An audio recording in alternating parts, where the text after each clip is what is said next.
No, Phil's got a lot of good stuff tonight, so I don't want to keep him at bay. I know he's excited. So Donna, could you please call the roll? Luke Murray, Here? Alita Hall, Here. Amy Anzalone, Here. Don Cowett, Here. Ann Dixon, Here.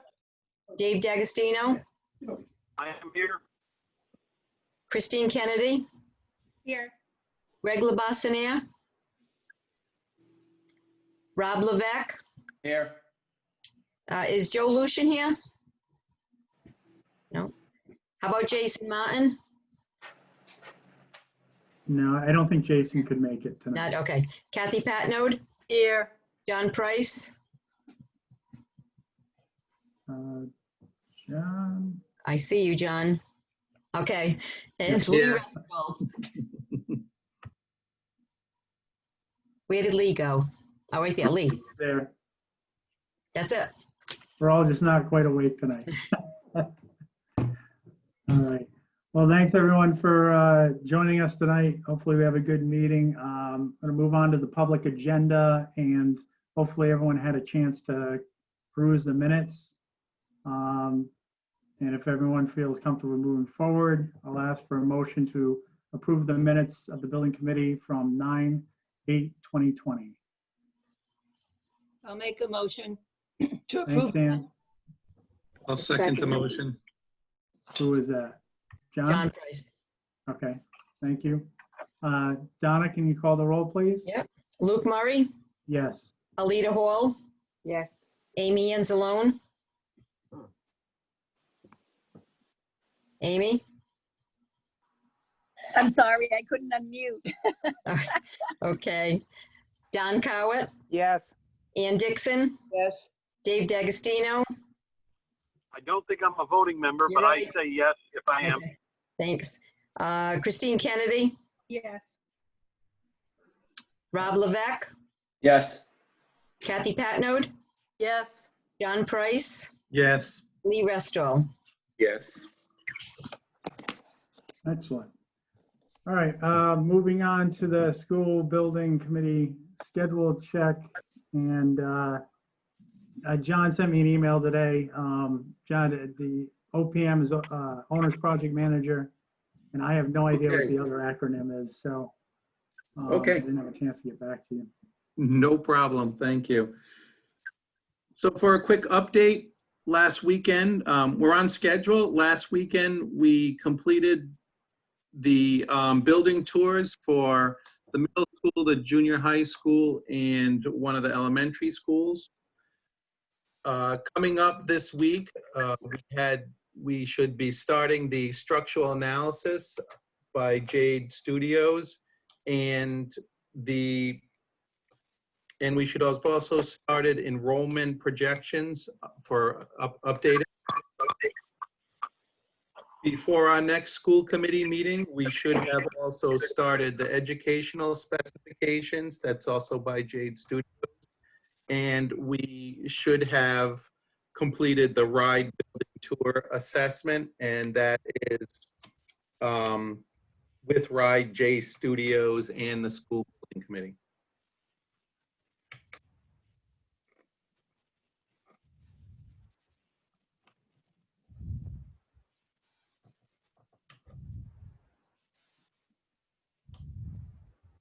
Can everyone see the schedule?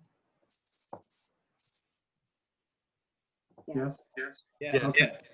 All right, sorry, I meant to put this up earlier, John. No Trying to problem. keep up Thank with you. everything. You got things flying in every which direction. So, So just above the stage 2 start, we have the last item, which was the building tours, which we completed last weekend very successfully. So starting the stage 2 preparation, we have the structural analysis that should be started this week by Jade Studios. And we have enrollment projections that need to be updated. And then we have our next building committee at October 13th. So prior to or around that start, we should have started the educational specifications. That's also an activity for Jade Studios. And we should have, or around that time, a building committee tour assessment with RIDE. And Phil, can you tell us with the structural analysis, I know that got started, or I believe it got started. Can you tell us where that is? Sure. So the assessment is, the field work is complete, and I should have the reports either by the end of this week or the beginning of next week. Excellent. And then educational specifications, what does that entail? So we have developed a program, and that program is what we are using to generate the concepts. As we start to narrow the field of concepts that we are going to be investigating further, parallel to that will be the educational specifications that start to define all the parameters of each particular space within the building. So as we start to define a concept, the educational specifications follow behind and start defining the particulars of that space. Gotcha. Okay. And just one other note, we did have, or I had an update to the council last night. So that was also on the 28th, which I believe some stuff got jumbled around from the council updates up here. But we're keeping them staggered about a month apart, and the town manager has been working with me to allow me to get on the agenda for council. I gave them a very brief update. So anything else, John? No, I believe that's it right now. Okay. And does anybody have any questions on the schedule? If not, then I'll move on. So going on to the chairman's report, just to let you know, like John said, we did have a walkthrough on Saturday. I think it was pretty effective. We had to follow around with a camera to every location to meet the OMA. But it actually worked out really well.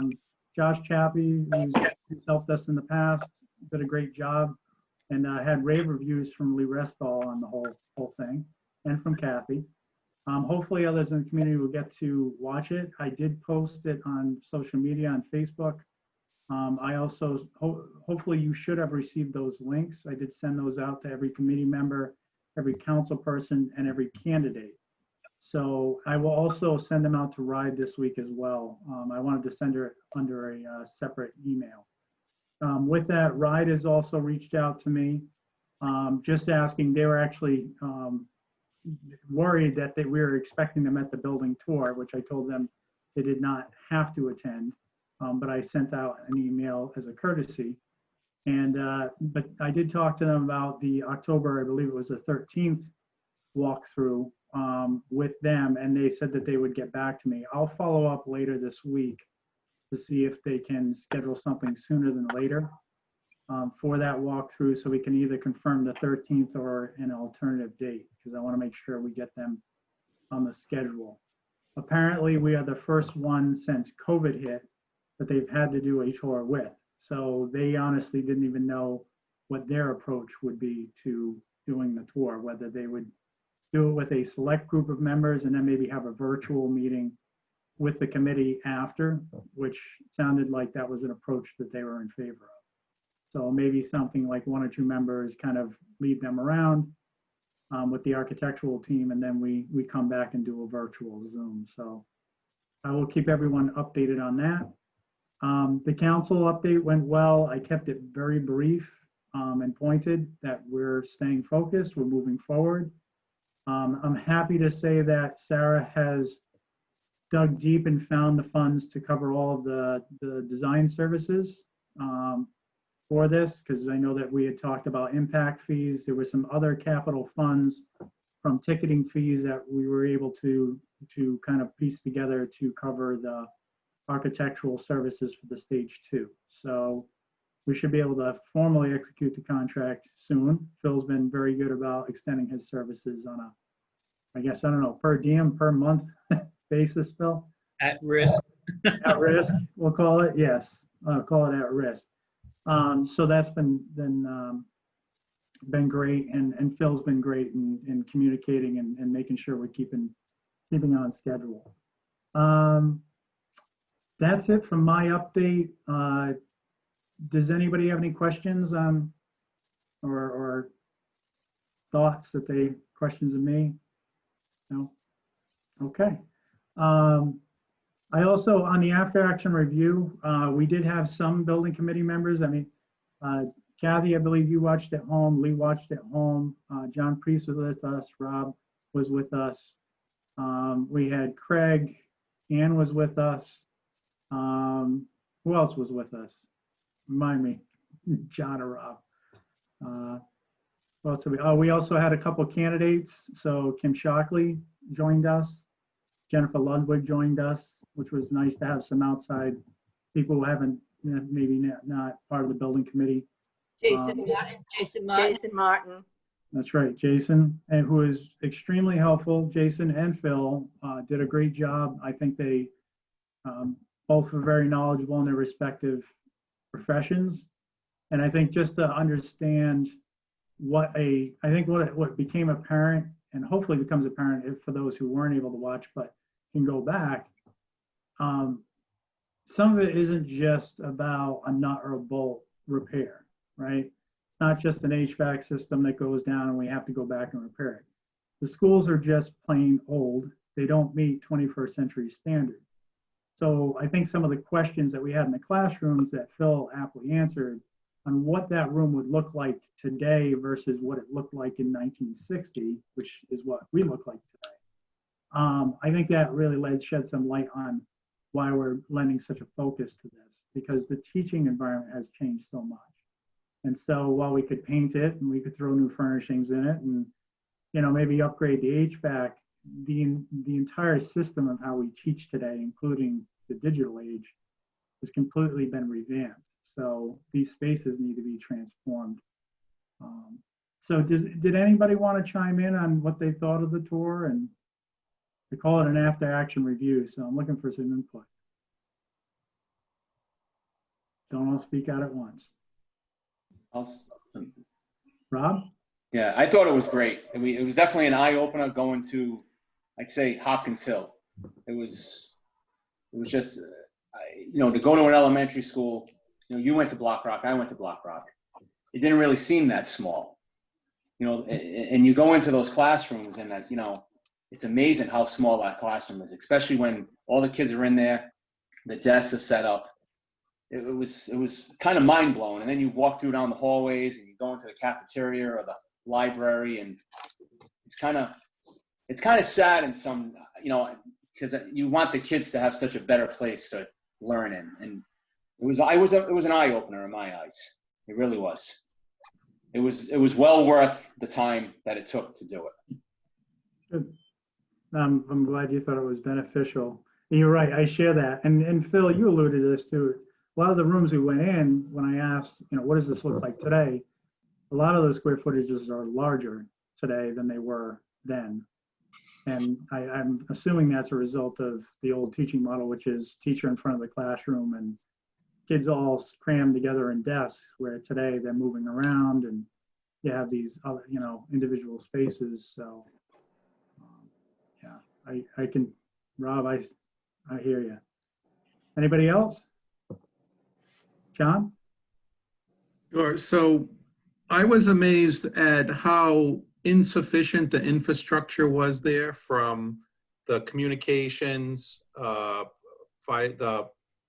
broadband, right down to the number of outlets, electrical outlets in the classroom. Especially the older elementary schools only having 2 outlets in the entire classroom. It just doesn't support today's learning, even from the most basic standpoint. So that was really eye-opening. And the labs, the science labs from the middle school on up to up to the high school, and just the general, although I think they did a good job maintaining it, but it was definitely, a lot of things were definitely well used and worn. Yeah, one of the things I said to the council last night is obviously everything has been pretty well maintained, which is a big credit to the district, because a lot of people, the easy thing is to say, well, if they maintain these buildings, they wouldn't be falling apart. But I said they are maintained. When you look at it, the floors are waxed, the walls are painted, things are clean. Probably looks better than it should. The roofs have been fixed and kept up on, but the truth is the buildings are just old. So a lot of the built-ins, like the science labs, they don't even do that anymore. And the built-ins are just very old. They're the old wood, I mean, they've done their job. They've lasted, 50 plus years, but everything has a shelf life. Most of us have redone our kitchen at some point, and it's a lot less time. So, Lee, you had your hand up. Thank you. As I sent you a message, it was extremely impressive. The tour went so well, visually and hearing. The microphone worked well. The amazing thing about it was to, as Aletha had said, getting the schools into the 21st century, getting schools where the kids want to go to the school. They want to be there. And we're not there. My son says, well, Coventry High School was a prison.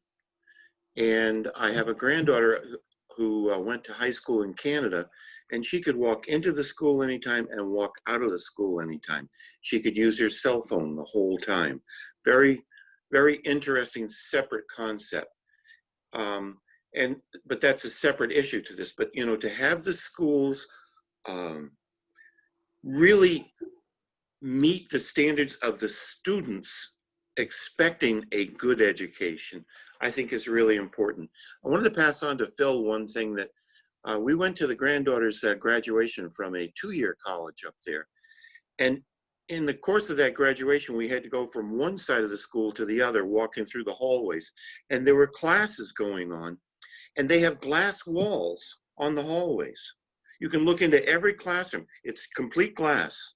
And it was absolutely amazing. I don't know, Phil, if you've seen that in any schools, if it would fit in a concept for the 21st century or not, but it was most amazing. The students were totally engaged in the class, very active with their iPads, and the instructor was busy with them. And so they didn't even see us walk by, and it was a huge group. Okay, so anyway, it was a great thing, real eye opener, to not only see the problems we have now, but to realize we have so much to do to prepare the schools for the 21st century. Thanks, Lee. Christine, and I didn't mention Christine did join us as well for majority of the tour. So. I think the middle school had a huge impact. It was my first time in Guam, and I saw how far the kitchen is away from the cafeteria, and that just blows my mind, and how many inclines they would have to go up, from the cafeteria to the kitchen and vice versa. It just doesn't work. I mean, my dining room table is not that far from my kitchen, and I can't imagine having it further than it already is. So that was huge for me. And then I think, like Rob said, just the classroom sizes at Hopkins Hill, like, even Anson, when we were walking through, you felt claustrophobic in there, like everything's so tight. There's so much stuff, and it just not conducive to the way I think we want to learn now. So I really appreciated seeing it in person, and I think it had a big impact, and I think it'll help, the committee moving forward, just concentrating on what needs to be done. Thank you. Yeah, I wish every community member would take a tour through, right? I'm sure Kathy would say that. Like when we're talking about reopening plans, it's easy to say, well, I can't just get them back. And then you go into the classrooms and you see the desks so close, you can barely walk between them. And you see these partitions set up in odd geometries just to, I guess, comply. It becomes a reality, right? So, Anne, you had your hand up. Yes, thank you. I've been in those schools many times, but it was interesting to see the COVID accommodations with the directional flow on the floors and the little partitions for the specific classrooms, so that was interesting to see. I never really had an in-depth discussion relating to infrastructure, HIVAC, and so that was all new to me, and that was interesting because it gave us a little different level than most of the visitors to the school would see. So I think that was important. And I also, I know that we want to improve the schools and we want them to be visually more attractive and more conducive to learning. But I think we always have to keep remembering that several of you have been through the Coventry school system and you've done very well. And there is the importance of the teacher and the environment and the culture in the school, which is very important. So it's not just all physical appearance. There are lots of other factors that also contributed to education. So we need to think about those factors too. Thank you. Thanks, Sam. And I like to think, we have great staff. We have, if you talk to people about the culture at the high school, it's very good, especially in recent history. It's only gotten better. So I think our facilities need to match that. And does anybody else? Kathy, do you have anything or no? Okay. Don? So to kind of piggyback on what Ann said, and you think about the buildings themselves and not just what, a square or rectangular classroom looks like with desks and the teacher's, teaching station, but think about the actual layout of the building and the flow of the building, and thinking about what Ann said in terms of what makes all the things that are important to Coventry schools conducive. Like, how do we foster collaboration? How do we create learning environments that are flexible so that when we ask our teachers to try things that are new or to try to engage kids in a different way, we're giving them all the tools that they need to do that.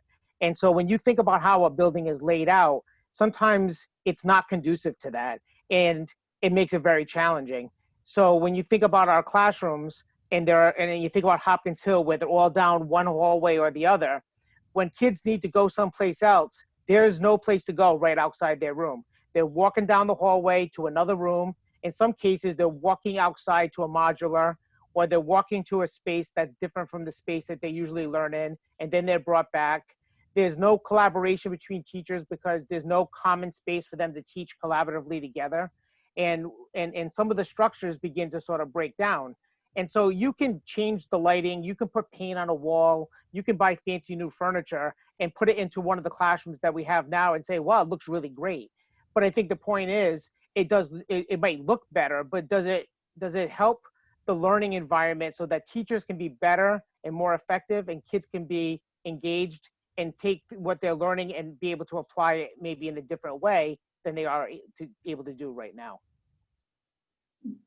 Thanks, Don. And no, it's important. I think that's what we're trying to do, right? Get to a point where our facilities reflect our teaching environment and what we really should be putting forth as part of a total educational program.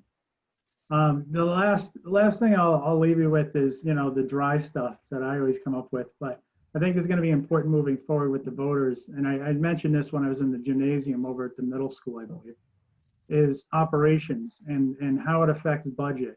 And not just about, this isn't just about, something looking better for our children or, because that is one cell. Obviously we want our children to be in the best learning environments, but you're always going to get the argument, well, I went to Black Rock, it's fine, it's the same way, and my kids can deal with it. But the truth is, operationally, we're also losing a lot of money. I'd mentioned the electricity bills because we have buildings that are purely electric heat. We have old windows. We have a lot of thermal leakage through those buildings. We have just the maintenance of those buildings. Obviously, we're having to pour more money in every year, and we're just waiting for the next shoe to drop. If the roof, caves in, or which we've had times where the roof leaks, and then you have a secondary effect of that because now it leaks onto something that's important. Let's say it's a computer server. Now that's down. So we have all these. It's death by 1,000 cuts. So hopefully with one fell swoop or a couple fell swoops, we can solve a lot of these issues. It's like buying a new car after you've had a car for 20 years. You eventually just get bled dry. You got to go out and buy a new one, even though you don't want to do the payment.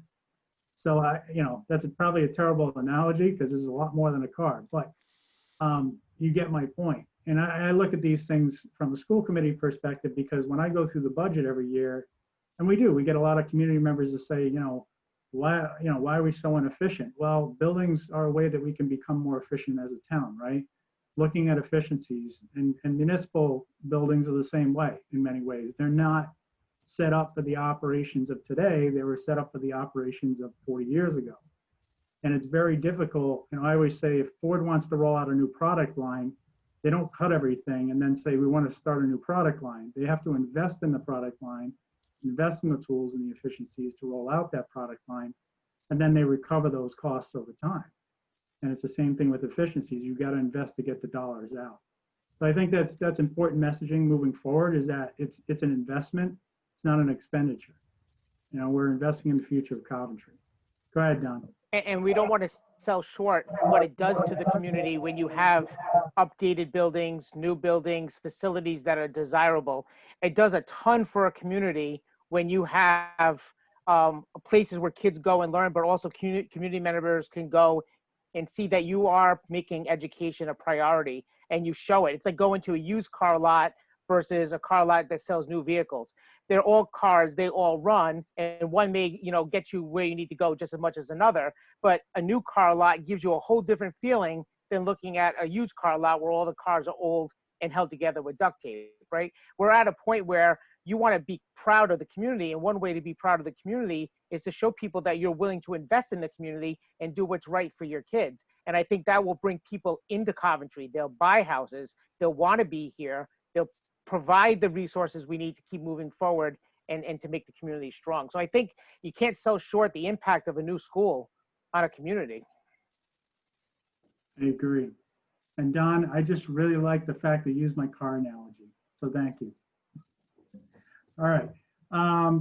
Last things before I move on, and I'll let, anything else?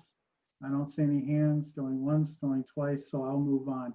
So with that, great discussion.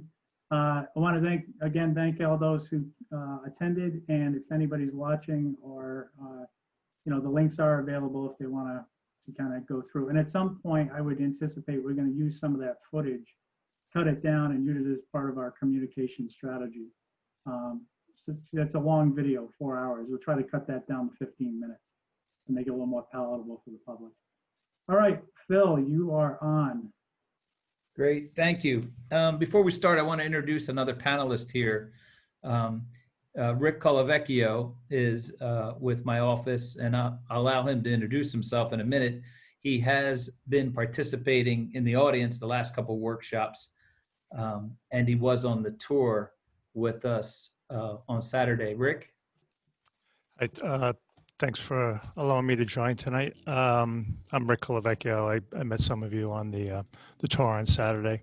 I've been with Studio Jade for just about 2 months now. Previously, I was with Sasaki Associates up in Watertown for about 22 years. They're a large architectural firm, basically 250 people of architects, landscape architects, interior designers, master planners. So I bring that type of experience to Studio Jade, and hopefully some of that experience here to this project. So I'm really, glad that I can be with you tonight and show some thoughts that we have, Phil and I have put together, not just the things that we heard, reaffirming some of the things that we've already been working on with the conversations that happened on Saturday. And just the placement of the buildings, how important, Luke, you had mentioned how important landscape is, the connection between exterior and interior and things like that. So again, I'm glad to be with you tonight. Thank you. So Luke, I'm going to go ahead and share my screen.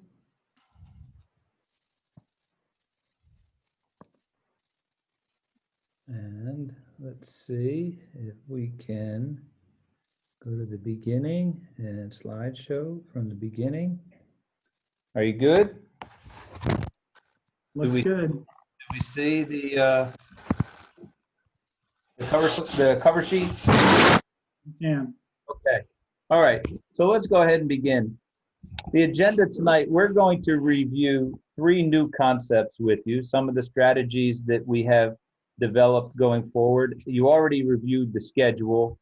I do want to talk about the tasks that are completed to date. We have conducted workshops 1 and 2. We've toured the middle school, Hopkins Hill, and the high school.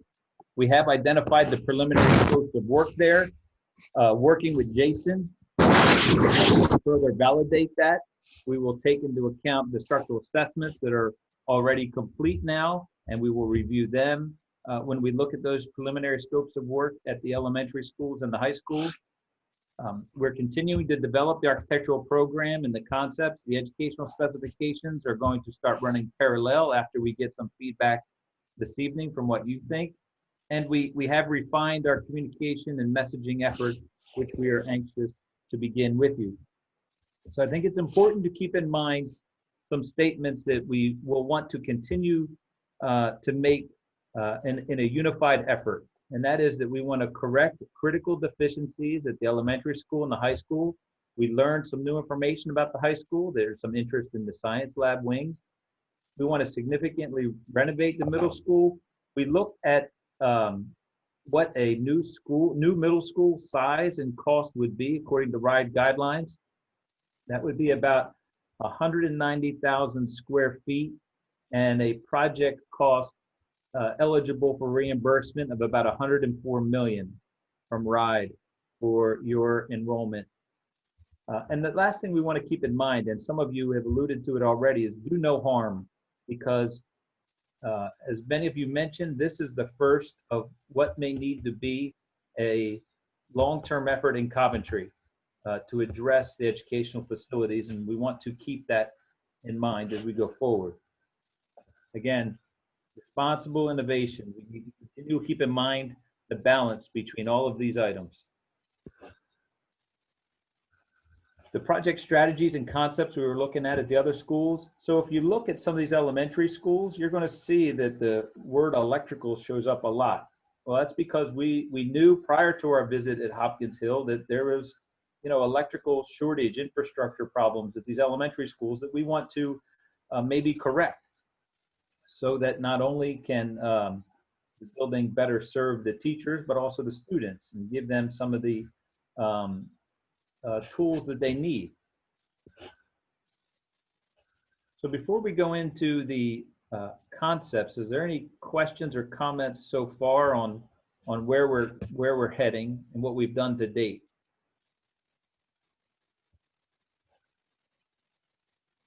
Okay. I don't see anything, Phil, so you're clear. All right, no worries. So we'll start at the middle school. I always like to present this aerial, just puts everyone back into perspective of what we're talking about. And I just want to test some things. Well, let me do something here.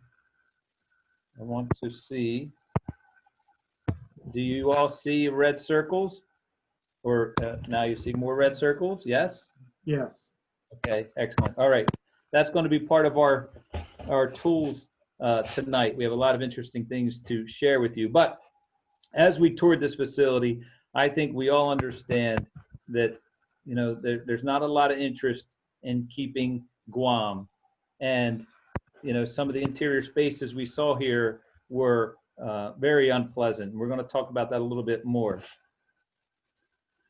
So some of the observations that we've heard from the workshops regarding the buildings, and there are many more, but we want you to know that we heard loud and clear some of these items. That the arrival inside the building, it's uninspiring. It's not motivating. The student-centric spaces like the gym and the library, cafeteria are generally windowless. There's no natural views, and the ability for daylight to come in is sometimes not even existent. The classroom natural daylight and fresh air, it's adequate, but it's limited. It's the absolute minimum. Classroom thermal comfort, it's fair, but we know that the acoustics are poor. Travel distances are unacceptably long and circuitous, and collaboration and assembly spaces are just lacking. They're not there. When we talked about the site, there's no sense of arrival to the site. Once you come over that hill, the location of the main entrance is confusing. Site vehicular and pedestrian circulation is chaotic. Site features and vistas are just not exploited. They're not used. The site topography negatively impacts the building. We get a lot of rainwater that's running off into areas of the building that were raised, and how they were done, we're not really sure. And that we need to keep in mind, whatever we do, that we're planning for future growth. So I just want to remind everybody that, this yellow line is the city-owned property. This is the school that we're talking about. And you see that it's tucked into this corner. And there's not a lot of room to do too much on the front of this building. There's so much opportunity here that we want to make sure we're keeping that in mind as we're moving forward. When you come over to Vista, you wonder, okay, is that the main entrance down there? Oh, but then I look over to this side and I see this wonderful statue. And I'm thinking, oh, clearly that must be the main entrance over there. If I was a newcomer, I'm not sure I would know where to go. You always you don't want to rely on signage to have how to understand a site or a building. But as a newcomer, I'd eventually figure out what door to get in. But if I'm a student, how do I get into the school? Well, I get to come in the back after I go past the dumpsters and the transformer. Not necessarily the way that you want to start a day. This is how I entered a school as a student. One of 2 pairs of doors in the back here. And unfortunately, this is what we have right now. And, aesthetics aside and design preferences aside, you probably want something more like this, right? This is how we want to inspire our students and staff when they come to work and school. Now, we could talk about many of the interior spaces, but I want to focus on the cafeteria and the student commons, right? This is what we have today, all right? This is probably what we want, something like this, all right? There's a big difference. This is how you are telling your students you value them, as opposed to real community assets that can serve students, staff, the public, do all those things we talked about: indoor air quality, thermal comfort, natural light. The reason why I wanted to focus on the cafeteria and student commons is because, in working with Rick, we both think that this space may have been the missing link through some of the concepts that we talked about previously and where we are today. What we did introduce now into this project is a study on the vehicular patterns in traffic and how that needs to be improved. This is the existing layout, okay? And actually, there's even a little bit more paving right over here. In fact, that's how you enter the school if you are a student. So I asked Rick, I said, Rick, let's try to come up with how we would want to address the site from both a bus drop-off and a parent drop-off. Those are 2 major components to the function of the school, 2 very high priority items for RIDE. And it was important for us to start laying out what impact on the ground that bus parking and parent drop-off starts to look like on a site like this. And not focusing on what's underneath of it, but how much space does 21 buses take up? And where can we fit the parking for the staff? And how will that start to influence the visitors? So this concept here is just where bus is on the left, parent drop-off is on the right. Let's not worry about the building strategy that goes along with this. Let's just look at this impact of the site. Because as you could see, we are now starting to get into areas where something else could develop, where there's maybe some synergy now in this back part of the site. but you also start to see how you lose some fields that are close by. So then I said, well, let's just, flip the script. Let's put the bus drop off on the other side, and let's give us a parent loop and parking on the other side.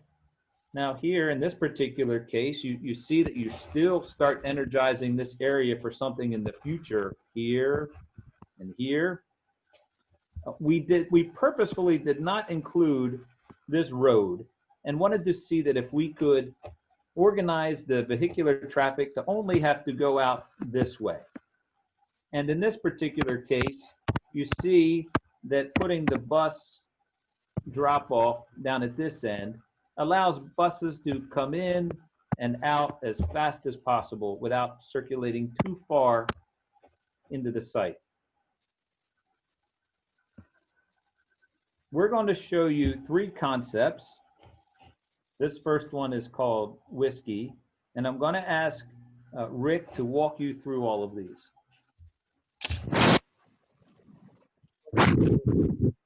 Basically took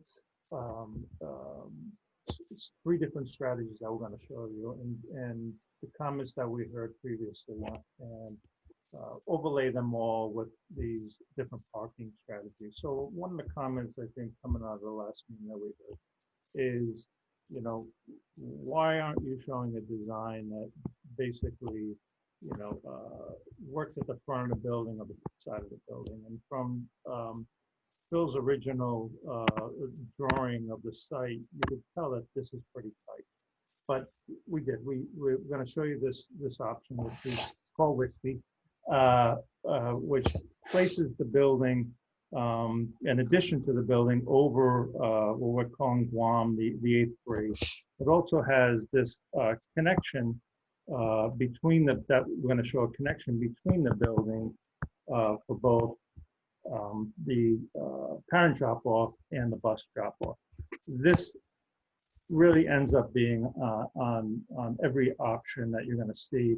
The cafeteria, which functions in a few different areas, as we heard on Saturday, the amount of people that go to the basketball venue, and that there's some need for overflow there. So, and in any event, this is where we're headed. This is basically flipping the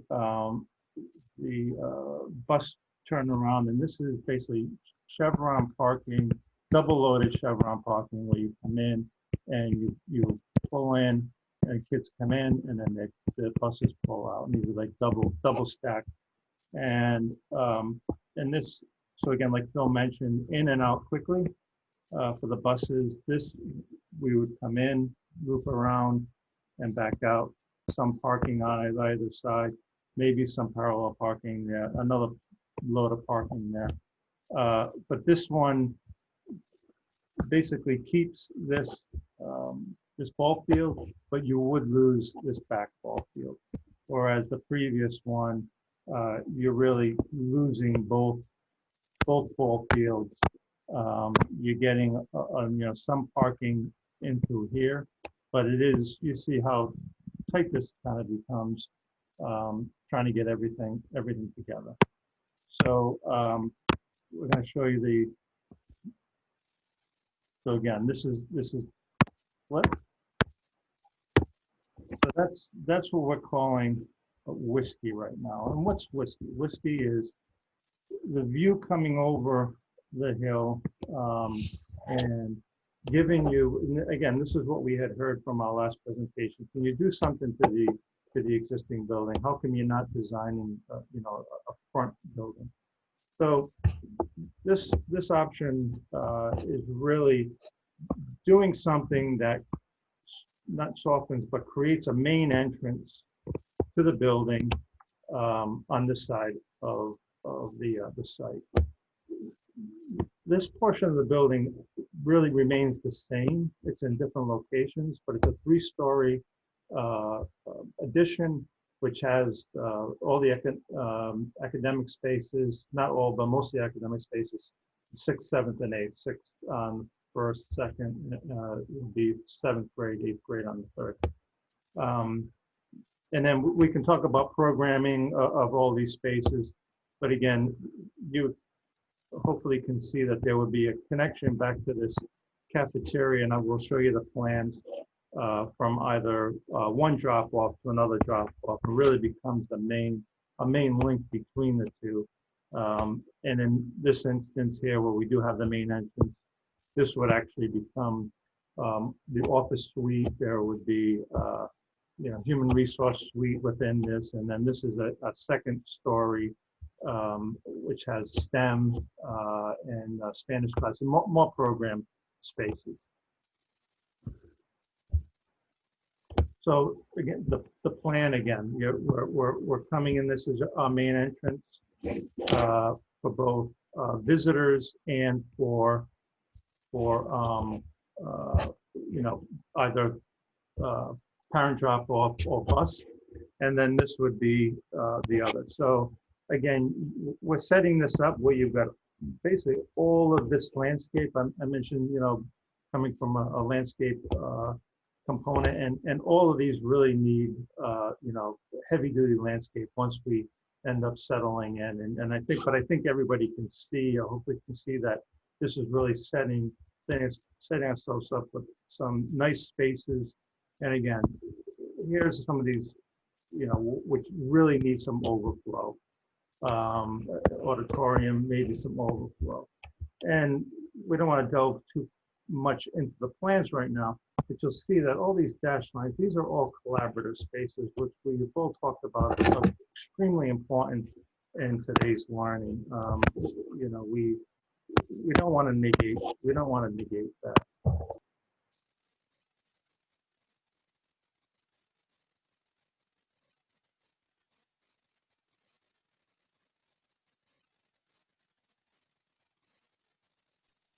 We lose them? No, we're still here. Okay. And then the second floor, again, it would be the more of the same as far as the educational spaces. And I'm sorry, the third floor would basically cut off like that. So that's whiskey. Okay. This option we're calling Kilo. This option is similar-ish to one that you've seen previously. It basically sets the building back, but on this we're trying to show, instead of trying to have a big intervention here, what if coming over the hill, this really became your main entrance and did something that really brought people into the building. Again, so we're also concentrating on site. So buses could have a drop off here, and you could come in here. And again, parents could drop off there. So this also becomes a main connection with huge views out. Again, the parent drop off allows you to keep one of the ball fields, and we keep because of it being set back the way it is off of the front here, we do have place for some parking and the whole bus turnaround, the Chevron style turnaround. This is just the opposite, right? So we're starting to see this with flipping. The bus turnaround here does start impacting both fields, but again, we can bring kids in and out into that cafeteria. We would have the more parking, like the existing parking that's there now, but it would be overlaying where the 8th grade is. And then this is our parent drop off. Again, students in and out on both sides, and this really becomes drop off central, loading and unloading, and but still having your main entrance and setting this up, designing this front so that it is your main entrance. Again, we're calling this Kilo, coming over the horizon, really carving out this circular component. I'll show you on plan really what that does, making all of this, active space within here, bringing either students or, well, bring the students in from either the parents or bus in that direction, and then also the either in that direction. But trying to do something with the interior. Again, we're just, this is big massing model, big idea, what ifs, and trying to set you up. And you'll see back here, this is the kitchen, just trying to set up the kitchen where we're hiding it. But again, big cafeteria in and out, that's our big public spaces.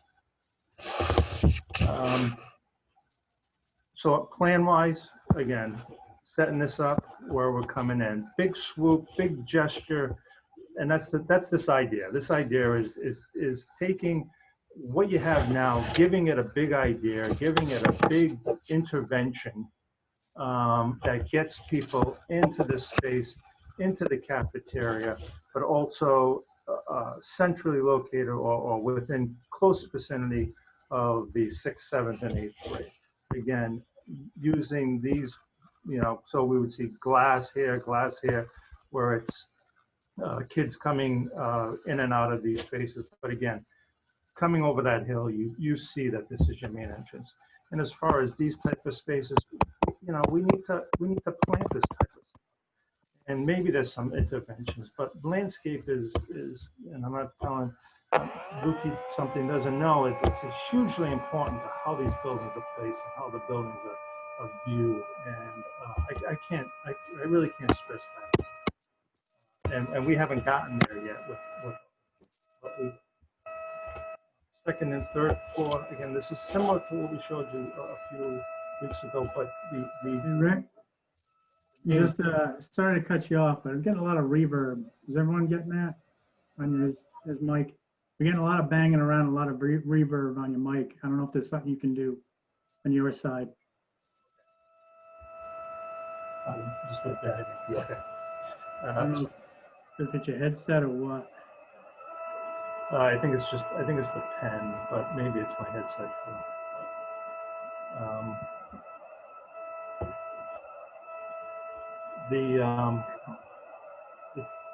The third option we're calling Yankee is sort of a compromise between the two, bringing the addition front closer to the existing 8th grade, but again, keeping the bus turnaround, keeping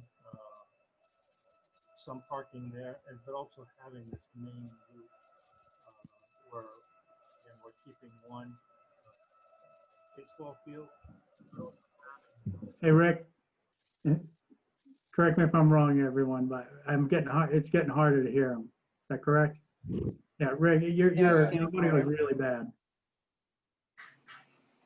I don't know if you can take a moment, adjust, or if you get another mic, hook up. Yeah, it's all coming through Phil's. Oh, okay. Let me just see. Can you hear me all right?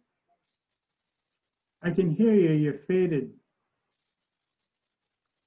Okay. I don't know if you can just disconnect the head mic and go with a computer mic or what. Yeah, no, I am just using a computer mic. Okay. Let me. You want to just check your audio settings, maybe pump up the input? Yeah. Let me see what I got here. It's because it says Yankee and Red Sox territory. It won't come. I think that's it.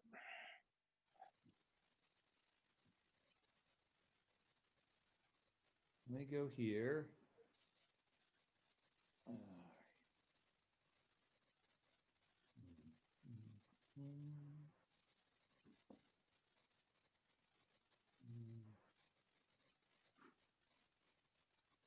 Audio setting. Let's not do audio. Is that any better? It's much better. All right. Okay, that's, all right, still good? Yep, you sounded good. All right. Now, we will go back to the presentations. Just so you know, Rick is sitting next to me. That's how we are doing this on a surface. So we are using some new tech with you tonight. So I apologize if it's not going as smooth as I'd like. That's all right. I just figured instead of letting you continue on and us have to put our ear to the screen, and We appreciate that. Can you still hear us okay? yeah, much better. Okay, great. Right, we'll just go through this very fast before we lose it. All right. So, hopefully you heard all about the others, but this is Yankee. And again, we're setting this up as bus turnaround. This option basically slides the 3-story that was here, slides it this way, slides it to the right, and sets this up that you could have more of an entrance here, but we would see this still as an intervention that you have a main entrance there. You would have the parents turn around here. So this ends up again being your cafeteria, and let's keep going. This flips it again, where parent drop off is here. Here again, using this shape, and we can talk about the shapes. We're not tied to any one shape. We show a few shapes of the cafeteria again, and then also having an entrance coming into the front of the building. So this is Yankee again, main entrance, a supporting entrance for students, and cafeteria, and then the opposite side supporting. Still a main thoroughfare coming in, not as dramatic as Hero, but still an important intervention. And then we can talk about how much we want to do there. Do we?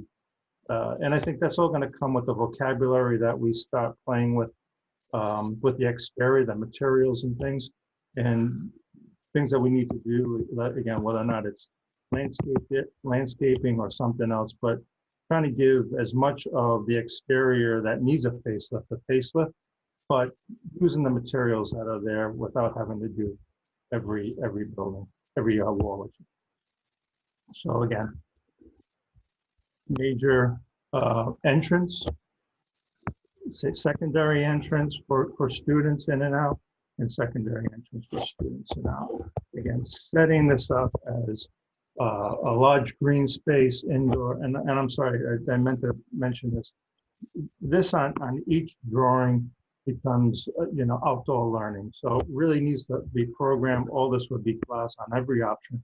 Glass where you can basically program this throughout the year. So winter has just as much importance of how we can program that as a bright sunny day. And I think if somebody owns that space, I think it would be a really important feature for the kids. And again, we're showing this space in here, these dashed lines. These are just, areas that we'll program for breakout, for collaborative spaces.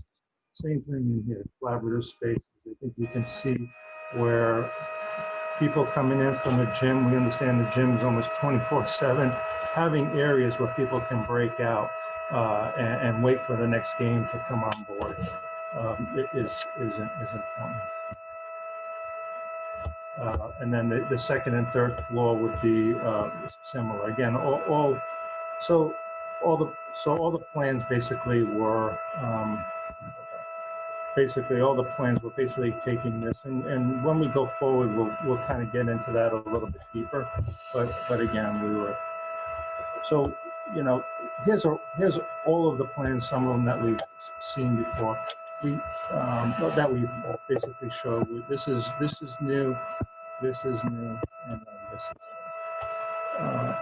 new. We heard from some that there was some interest in that, but we talked it through, and we felt that we were really kind of leaning towards this type of scenario to move forward, and that's where giving the big gestures and stuff, that's where that came from. The issue with this type of arrangement, and maybe it's, you know, we can get it to work, is just that all of these students here on the second and third floors are really looking out onto a white roof. And I think that we're trying to not have that as an experience where here you can see this is all, this is sets ourselves up for green spaces, really activated green spaces.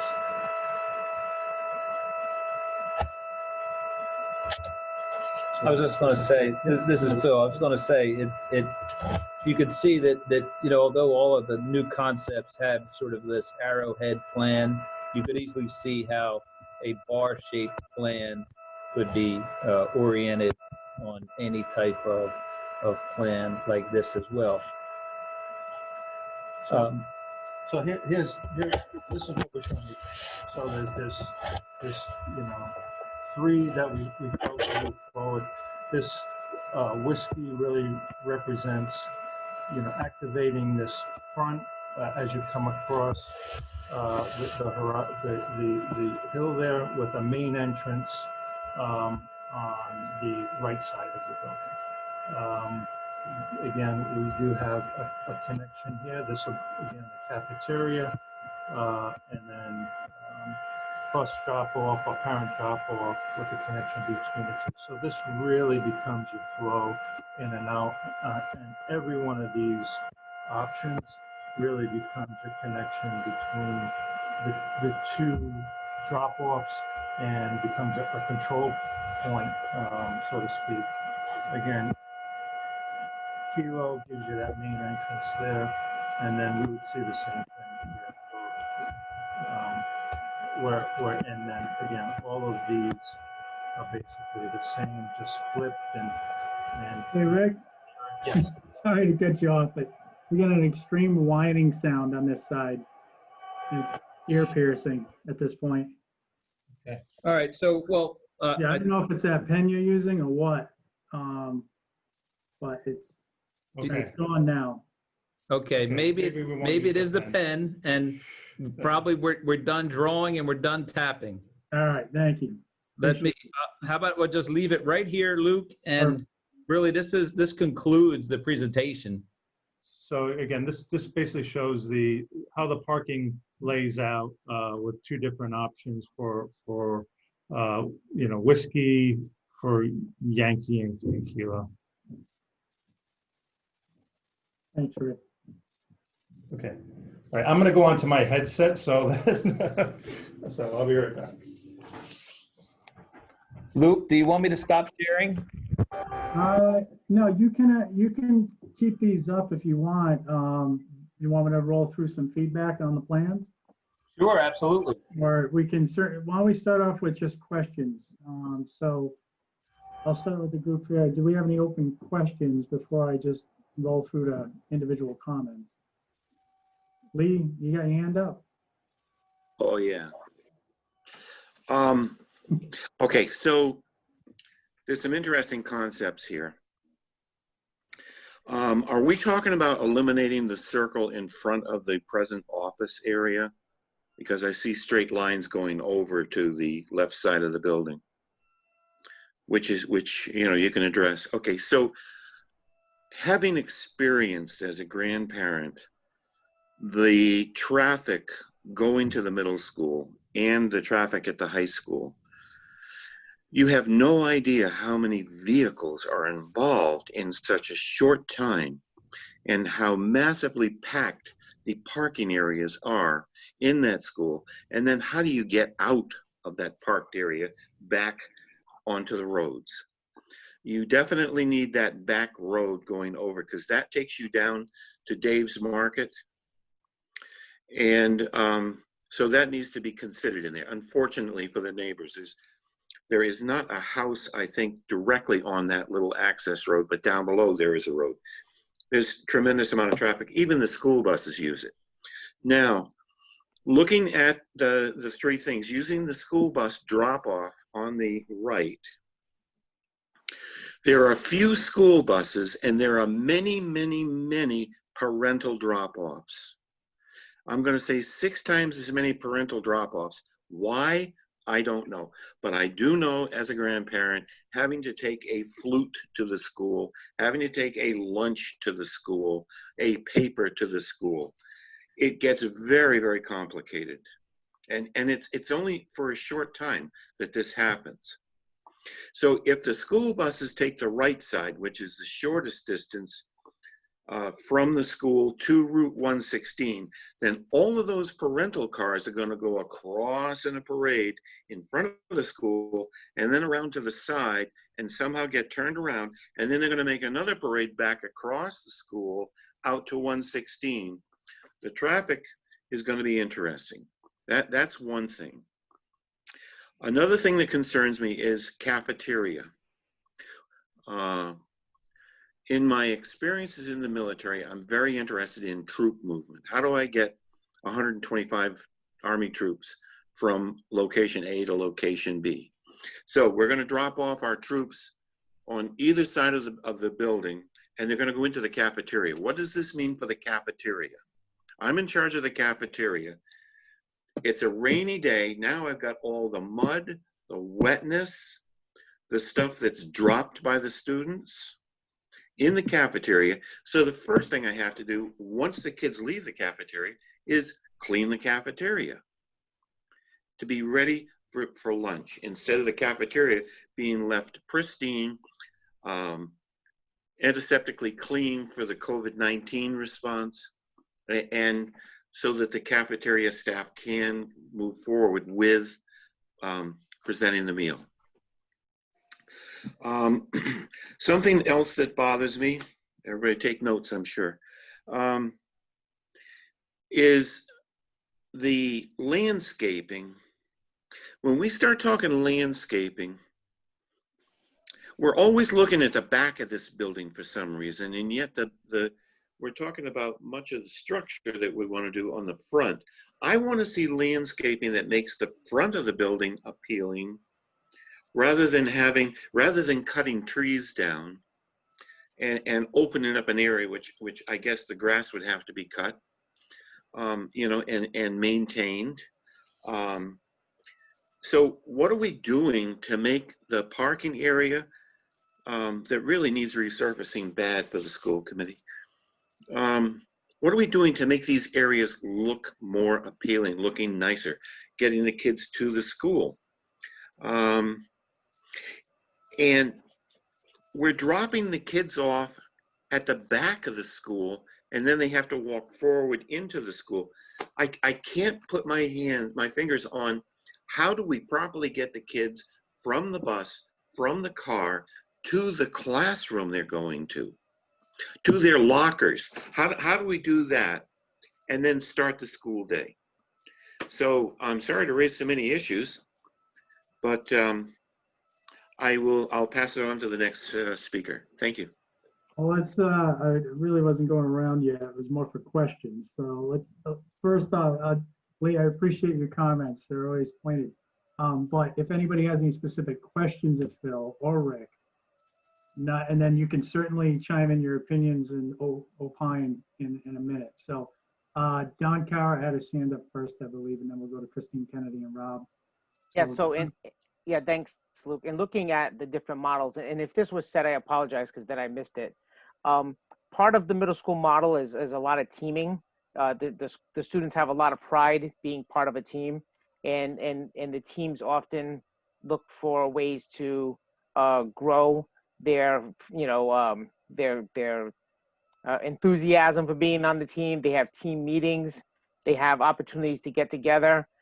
In this model, especially with having multiple floors, are there common spaces throughout the learning space for teams to have team meetings or to have presentations, or sometimes they'll do activities to get kids excited about a particular concept they're learning? I guess I was just wondering about common spaces where kids can get together, sort of dispersed throughout the learning space. So, thanks for your comment. There is, and there's quite a bit of common space, breakout space on each floor. But then there is a a space where it can be activated, and Phil can draw it, which is the center breakout space right in the middle of the plan. I'm not on. Um, yeah, so all this space here can be activated with for students. Okay, thank Just you. got an error message. Okay, Thank so yes, there's collaborative spaces and breakout spaces are extremely important, and we're trying to set up the floor plans to kind of do that. Yeah, But it's a great comment. Great. Yeah, comment. and the reason why I asked it is because I've been in some school buildings that are multiple floors, and I don't see it in this model, but I would say that sometimes they feel very institutionalized because it's just straight lines and rooms and lockers, and if there's no place for the kids to meet, or if there's no place that is comfortable for them to sit and to have meetings, and it kind of loses its effect in terms of trying to increase engagement. So I appreciate that. Thank you. No problem. All right. Christine, I believe you're a second, and then Rob, I'll get to you. Don't worry. Yeah.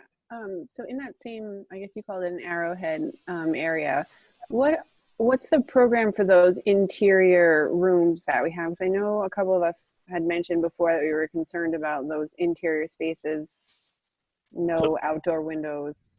Mm-hmm. There's only one. Well, there's restrooms. There's an elevator. There's storage rooms. So it's except for there's one room, and I know we have to kind of convince you, but if this room was a heavily activated room, almost like a showpiece room, and we've seen science labs set up like that, but if still people are uncomfortable, then it's a great location for a walled-in, glassed-in breakout space. So again, we need to delve into the plans deeper, but that is basically the only room that we would kind of be discussing. What does that look like? And again, we've seen this where it's a glassed-in showpiece room, it's an innovation room, it's a flex room, it's something where people can come together. But all of the other spaces in that middle bar, is storage, mechanical, IT closets, janitor's closets. So it's things that don't need windows. Thank you. All right. Rob, you're up. Yeah, I don't really have any comments on the building right now. I guess my question is, how do we come to the point of not accessing that side road that Lee talked about? I definitely think there needs to be some sort of traffic study put in place to go with a plan that looks like this, because I know as well as Lee, and there's probably other people on this panel, 116 is going to get just jammed, and that light at the end of 116 will never ever support the amount of traffic that is going to be sitting at the end of that street. It's going to be backed all the way up. It's going to be like when there's a football game at the field, at Rice Field. It's just not going to work. I don't think that we're saying right now that it cannot be done. We just didn't want to use it in our thinking. Okay. That, we wanted to, without that access, how would people flow through? And not using as a main point of entrance or exit, that it would be used for, 20 minutes or so, or a half hour in the morning and a half hour in the afternoon, or whatever the time frame is, but would not be considered, and this is for the neighborhood and selling this project too, that it would not become this main entrance and an exit onto the side road, that we were still saying that 116 was going to be the entrance. Yeah, and understood. So, Understood. I mean, I mean, I know it would be very high. I would love to see something go through all the way to the back and come out near Foster Field as a secondary entrance and exit to the school. But the problem is it has to be almost where Foster Field is, and now you're going to take up land, parking, field space. That entrance coming out through that neighborhood, it doesn't work. But if it could ever work going back through Foster Field, it would be great. Like a road coming in and have maybe a field on one side. I think that would be a definite way to go to come out onto Station Street, but I just don't know if it could possibly be done. Hey, Phil. Yes.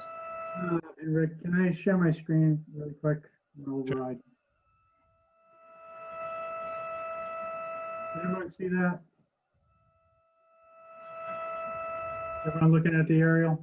All right, so to Rob's point, what he's referencing is, and it's interesting, Rob, because I was looking at it as we're all speaking, because it annoys me as a landscape architect, site designer, that they would have shoved the building so far in the corner and kind of limited us.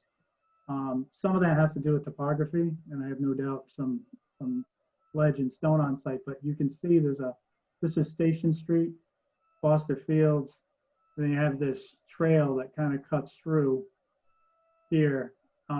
I don't know what the topography is through this zone. I know it inclines, and there is a lot of boulders back there, but to your point, if something were to do this and extend the queue length, that may be something. And I think, Phil and Rick, you can correct me if I'm wrong, you're trying to just get some basic site layouts for massing study for entranceway to the building. So that doesn't mean that we couldn't lay that out in a different way. Right. So, but there is definite opportunity on this site, and I just wanted to bring that up because I think it is a big site, and there may be opportunities. Unfortunately, the scope of Stage 2 really focuses on the building more than the site design. But this particular site is driven so much by the site. yeah, and look, then you're right. To be honest with you, we were just trying to show the magnitude of what bus stacking looks like, and parent turnaround looks like, and how what type of intervention to the site that looks like, and how the building addition would have to work with that. That doesn't mean that that there are as far as full flow through the site in and out. We haven't looked at that. And just so people understand too, the preferred option, and Phil, you can correct me if I'm wrong, but from RIDE is to do Chevron Parking, which you had referred to, which is basically slanted 60-degree bus parking, which takes up a lot of space, but it does allow the students to step off the bus in a location away from the school. Part of that is air quality, but part of that, we have that old turnaround circle. Part of it is that you're not clogging up the site with the buses. So the buses can let off, they can depart at their own volition instead of having to wait for the buses in front of them, and also causing pedestrian conflicts between buses and cars around a circle. So, but unfortunately that Chevron style does take up room. So I'm gonna stop share, and you guys can take back over, and if you want to put up the concepts again. And Luke, I'll just You gotta stop using the pen, man. yeah, gotcha. And I'll expand on what you said about separating parent drop-off from bus parking as well. That's another big issue for RIDE.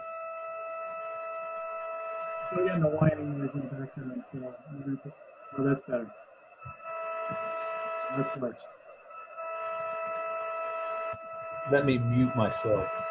All right, sorry. So other questions that we have at this time? Ann, go ahead. Thank you. The presentation this evening seems to focus on the flow of traffic, the location of the 3-story building, and perhaps the use of the cafeteria, with some discussions of landscaping, etc.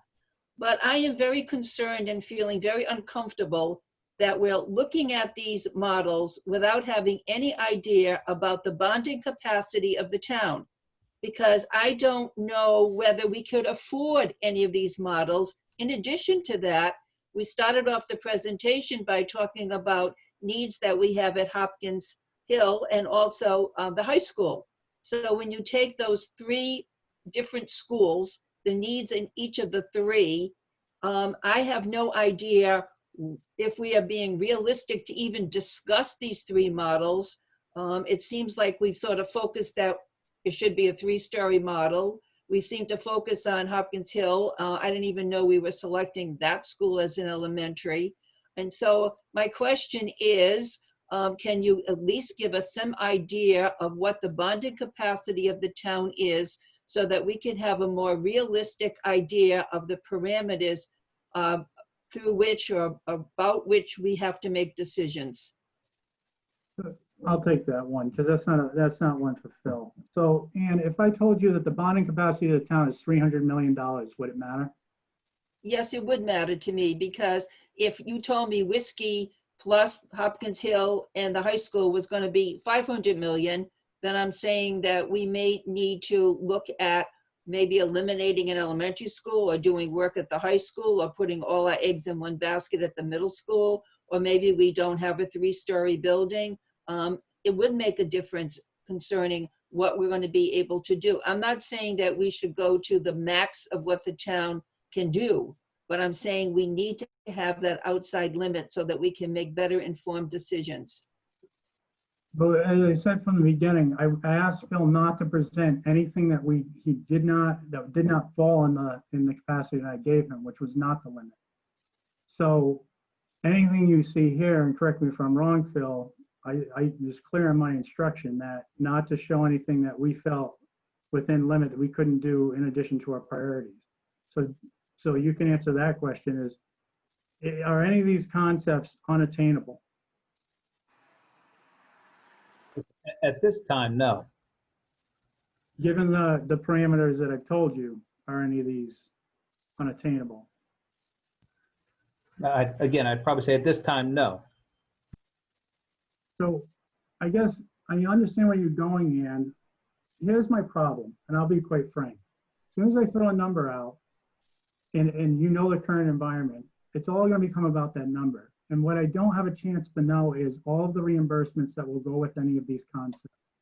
Meeting with bond counsel to understand what that means on the actual taxpayer as part of a yearly rate. What interest rates are we looking at? That all has a part of the narrative that we disseminate to the community in addition to a concept. So if I'm just randomly putting out a number, what Phil needs to know is he's getting us in the ballpark of our goals, and he's not showing anything that is unattainable. If he does, then I'll hold him to it. But it sounds like right now he's staying within the parameters that I've set. If we, he doesn't have concept, he doesn't have estimates right now, full estimates. We're working off square footage.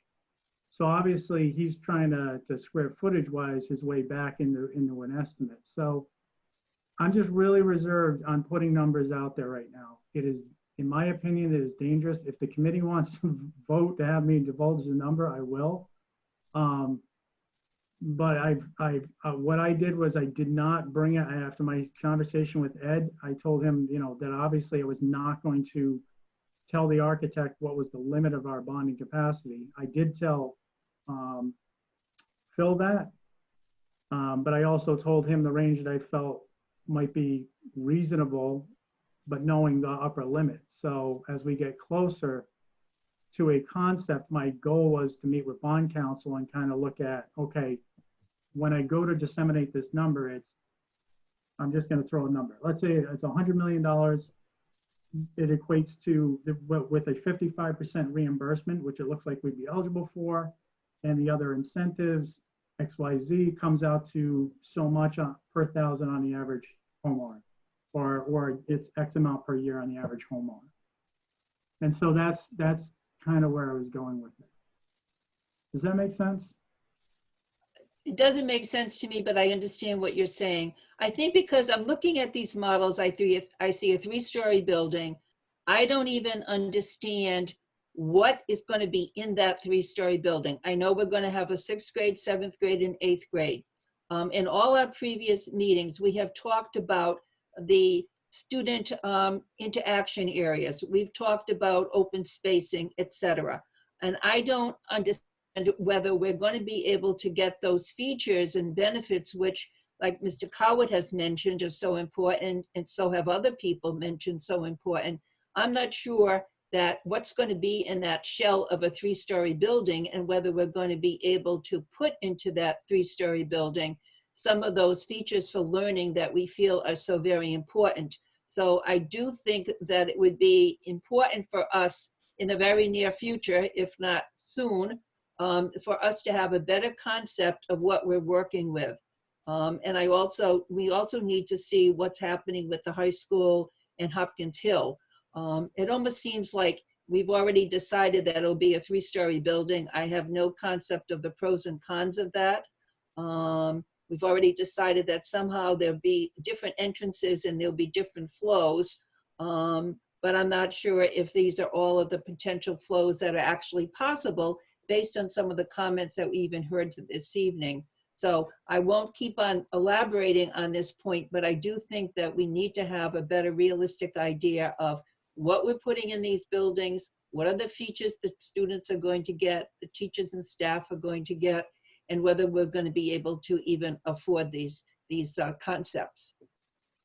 So to the question, Phil and Rick, because I think what the real question here, all money aside, if you, one is money, one is programming, 2 separate things. And at this point, I know you're working off a square foot average. So, you know, that is a average cost of an average middle school elementary building, despite the, you know, on a common 21st century building format. That's what we've talked about. So my question is, you know, what is happening inside of these structures? Because I don't think, to your point, Ann, we've decided anything.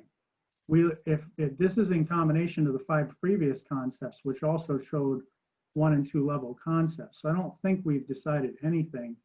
I think we talked heavily about a 3-story option being potentially advantageous from a footprint efficiency standpoint. So maybe that's why Phil took this direction. But Rick, Phil, can you chime in on that? Sure, I'll go ahead and start. So regarding the programming of the space, I know it's probably difficult for you to see, but we are starting to look at these floor plans in a greater detail so that we can provide those types of spaces in accordance with the architectural program that we've developed and the ed spec that is starting to be developed. I agree that I have not yet convinced you that you can see those spaces in these concepts. It's too small a scale and a little bit too early for us to show that to you. We will be developing these floor plans in much greater detail. Regarding the 3-story, 1-story, 2-story, in some of the previous workshops, we tried to demonstrate length of travel when the building starts to sprawl at 1 or 2 stories. And the advantages of a 3-story building from a smaller footprint and a cost-efficient way of accommodating all the spaces and some of the things that work when you separate grade levels 6, 7, and 8 on their own floor. So regarding the programming, you have to trust me that it's coming, and we're working on that. Rick, do you have anything to add to that? No, I think you're right, Phil. I mean, you know, we've thought about it. It's in the drawings right now. It's just all the spaces aren't fully fully coordinated yet. So it's a little early to do that, even though as architects and planners, it's in our mind and we're making sure that we're not overdoing one area. But it's a, you know, from a sustainability standpoint and for a construction standpoint, a 3-story building does really make sense in this instance. I think we showed a couple of options, and you have it now, to be honest with you, a one-story sprawling building, and it takes a long time to get from one end to a building to the other. This is more compact. This is the way schools are being designed these days, as multi-story, more efficient, less roofs to deal with, more compact, again, sustainable enclosures. And it's, getting them activated, and I hope you can see the amount of light that that can happen throughout these floor plans, and connections between inside and outside. But you're right. The next step is to really start programming each one of these spaces so that you feel comfortable that we've got everything. I have one more question. All right, Ann. Do any of these models involve the destruction or removal of any parts of the current building? We've talked about Guam, but is there anything else that will be removed? In other words, are we just looking at this front of this building, and that remains, but everything else goes away? I think it'd be helpful, Rick, if you just point out, because obviously you're keeping the core, but the existing cafeteria wing and Guam is gone. Both the what we're calling the seventh grade wing, and the eighth grade wing, which is Guam, will be removed for this new building. I'm trying to get back to the. Many slides. Yeah, I know. You can see it underneath there, Phil. You can see the outline of the building underneath these. So you can see where Guam is eighth grade, which is underneath the Chevron bus parking. And then you can see where the seventh grade wing and cafeteria is underneath the major green portion there. So one last question. With that explanation, thank you very much. But does this mean that there will be a displacement of students from the entire building while this construction is taking place? No. So what this does, the phasing of this is that one grade would be displaced at the initial build out of the three-story building. So for the construction of the three-story building, whether or not depending on what option we move forward in, and we're happy to move a few options forward, either the eighth grade wing, which is Guam, would be demoed first, and then the three-story building would be built there. When kids move into the sixth grade, seventh grade, and eighth grade, move into that addition, then either the seventh grade wing would be demolished or would be used as swing space as we do some renovation in the existing building. But one grade will be displaced for the period of time to build the three-story building. In this instance here, what we're showing right here, it would be the seventh grade wing.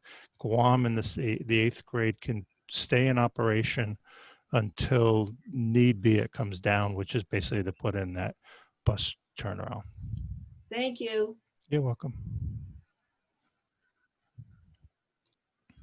All right. Does anybody have any questions at this point? And we're gonna go around the table, I promise.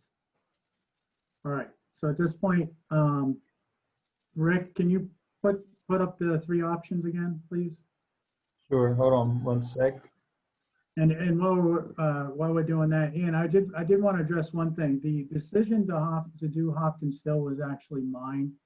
It was based surely on the distance, the closest distance and the easiest path to do the school tour. I knew we wanted to hit the middle school. I knew we wanted to hit the high school. Those were the top two priorities. I didn't find it beneficial. One, I don't think anybody wanted to spend the entire Saturday touring schools. So Hopkins Hill was the closest on the way to the high school. And that school has its sister school. So and which I believe, correct me if I'm wrong, was Block Rock, right? I'm gonna ask the group, do you remember that?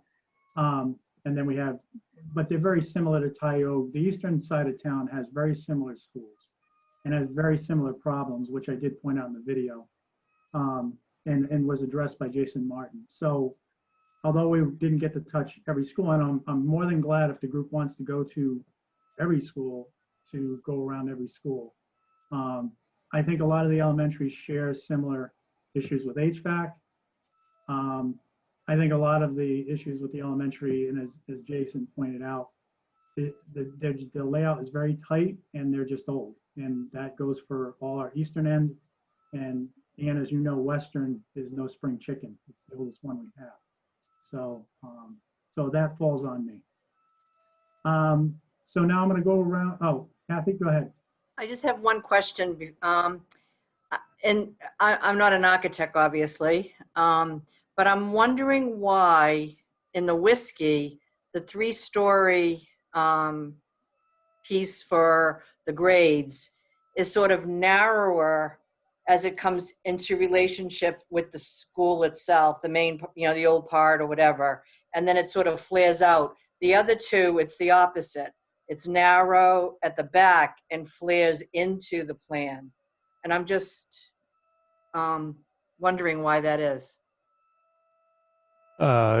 Just to give a different view of it, maybe working more with the limitations on the parking area and the drop off. But there's no reason why it can't flip, and we can work out that type of, if that's something that we feel if you feel that we want to explore, we're perfectly happy in doing that. And again, all of this is these have bits and pieces of things that we would like comments on, and say, I love that, I hate that, we don't want the busing here, we want the drop off for the parents here, just maybe some direction of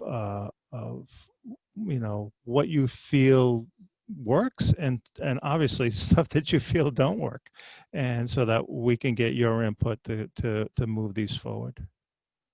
I guess I was wondering, because of the layout, the present layout, in Whiskey where the parent drop off is, and where that addition sits sort of closer to the school as opposed to the back of the school.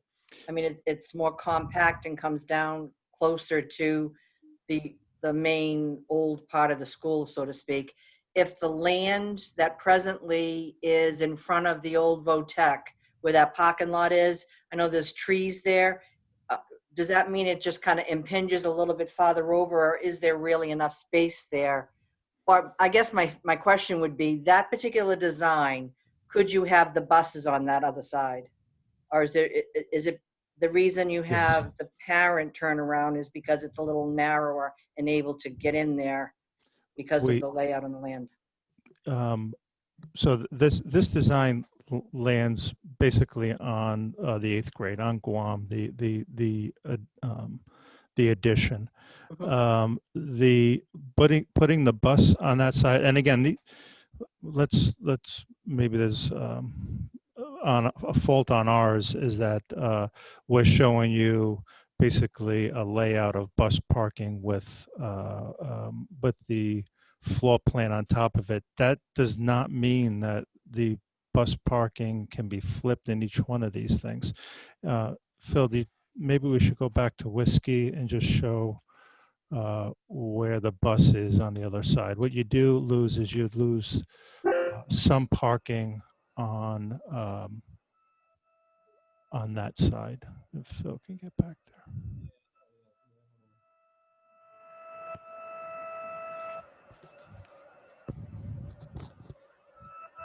But maybe I can. So, is there a strong feeling either way as far as where? No, I was just kind of curious about it. That's all. It's this image here. So you lose the additional parking for this one here, but you do save a ball field when it's flipped. Right. Okay. All right. When it's flipped, the ball fields, both ball fields go. Okay, And that's what this one does with putting the addition over the 8th grade. okay. Thank you. Yeah. That makes sense. All right. So I'm gonna go around and just go to each person, comments on which one you kind of like. If you don't like any of them, I want you to keep in mind one thing though, because I don't think Phil's conveyed this or Rick's conveyed this. At this level of design, this would be the equivalent of what we used to do with block diagrams. It wouldn't even show in the non-computer generated world 20 years ago. You wouldn't even show probably the inside of the building. You would show the outer core of the building, and then you'd have labels, you know, pass-through core, cafeteria, the big spaces, and then you'd have on the external, typically it's a bubble diagram. And the idea is you want to set up the functional spaces. The internal core will be built out. Any building can be internally fitted however we want. That's a second step. The biggest thing I think, you know, and you can approach it however you want, but I just want you to take a high level view of it, of the approach to the campus, the drop-offs like you talked about, how you're entering the school, exiting the school. And then, you know, we do show some site design, so I think that's a good grab. So, and with that, I'll go ahead. I'm just going to go through my screen. So Don Cowart, you're up. So I'm not going to say that I, you know, have strong feelings towards one or the other because of what you just said, Luke. It's sort of a, you know, a million-mile away view of the different buildings, and I don't think I could really speak really strongly on one version versus another without beginning to see what the inside starts looking like. But I will say, what I do appreciate. I think Kathy brought up a good point about where the three floored section of the building sits, and I actually preferred the whiskey for the reason that it seemed a tighter design. It seemed closer to the rest of the building, so that the building seems a little bit more unified. With the other two designs, I just think visually it looks like an add-on at the back, and it doesn't look as connected to the rest of the facility, which gives me now inside it may look beautiful, but I'm just saying from where I'm looking, it looks disconnected and stuck onto the back, where in the whiskey design, it still looks like part of the whole building. I really do appreciate the fact that they talked about where the bus loading and where the parent load up and drop off and where the parking could all potentially be. And even knowing that it's all flexible, seeing the different design models with the parking and the bus flow and the parent drop off all in place does give you a flair for what the property would look like beyond just the building spec, you know, what the entire property would look like. And it does make you start thinking about what you're putting up and what you're potentially taking down in terms of ball fields or trees or, you know, heavy landscaping that could be involved when you make a big project like this. So I do like the idea that was brought in. And I also think Lee brought up really good points as well as Rob, in terms of if we're going to really start thinking about where the buses and the cars are going to be when they're on site, then the $1 million question is how we're going to get them off site in an efficient way, because everybody who's been in that school during arrival or dismissal, especially dismissal, knows that it is a log jam on every single turn. So I think if we're going to start talking about how we're going to lay out the facility and the property and grounds around it, we should really start thinking about how we're going to get people in and out efficiently. So I think that's great. I guess the next thing and then my last comment is, I don't have a problem. I actually kind of like the three leveled approach. I think it gives us, I like the idea of having less roof space because there's less problems with less square footage on a roof. I also like the idea of having the 3 floors in terms of it not being so sprawled and spread out. Walking from one end to another in a big building can be challenging, and it's hard to respond to situations when you have a long way to go. So I kind of like the 3-floor version. I guess my next question would be, when Phil comes to us next, is maybe we could start drilling down to what some of these sections look like. Because to Ann's point, when you look at it from here, I almost can't even picture what the auditorium looks like, or where the cafeteria is, or what the classroom layout will be. So I guess the next thing would be, to start drilling down a little bit and seeing more specifically what the spaces look like from a more internal perspective, I guess. All right, thanks, Don. Ian, you're next on my screen.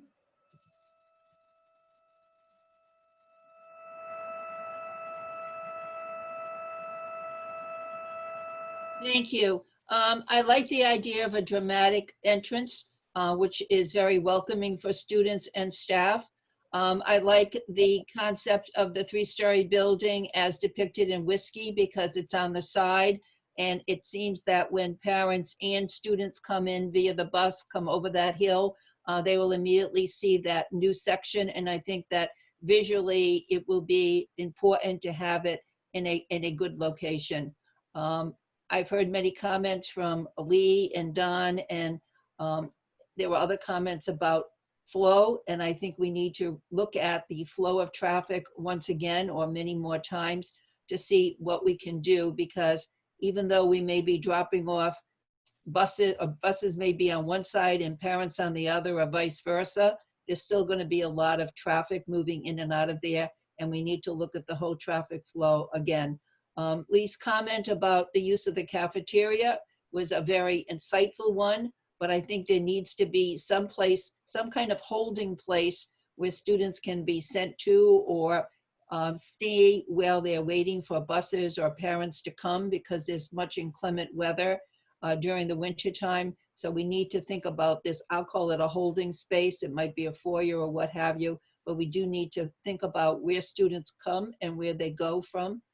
So my concept is basically Whiskey is preferred, but I do need to understand more. And I think that the other speakers have made very, very good points that we need to consider. Thank you. Thanks, Ann. Rob, you're up. I like the Whiskey concept due to the fact that there's parking on that side. That's the main entrance. When you look at Kilo and Yankee, we're kind of still doing what we're doing now. We have the parking when you come up, the parking lots on the left, and then we have the other parking lot down near Guam, but you still have to walk all the way around to go into the main entrance.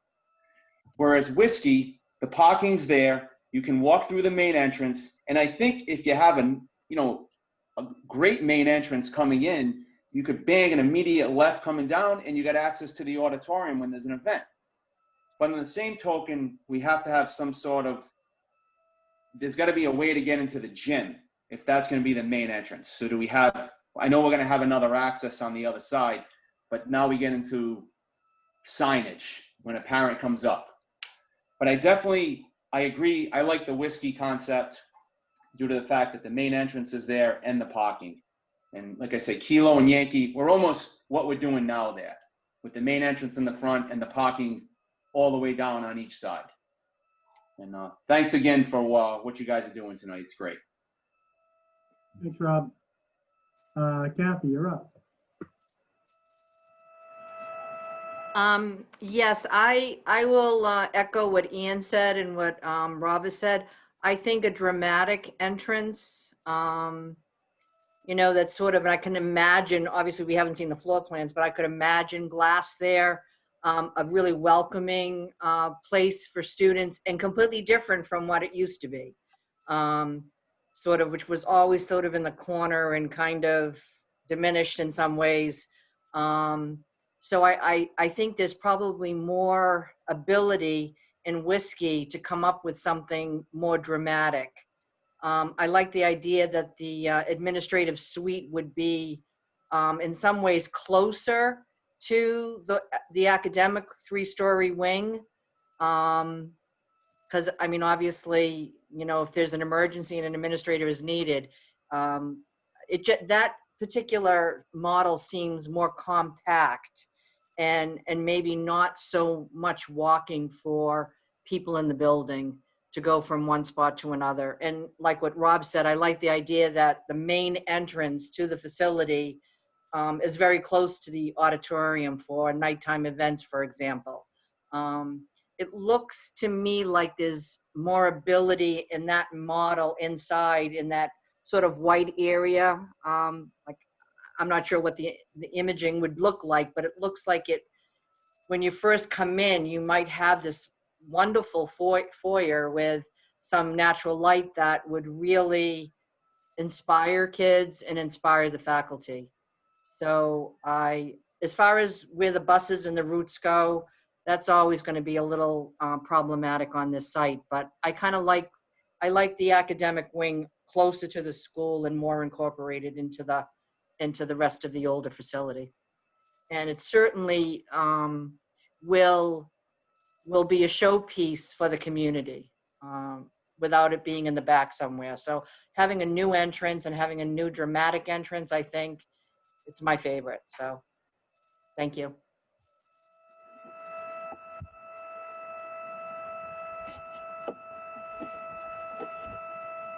Thanks, Kathy. John, you're up.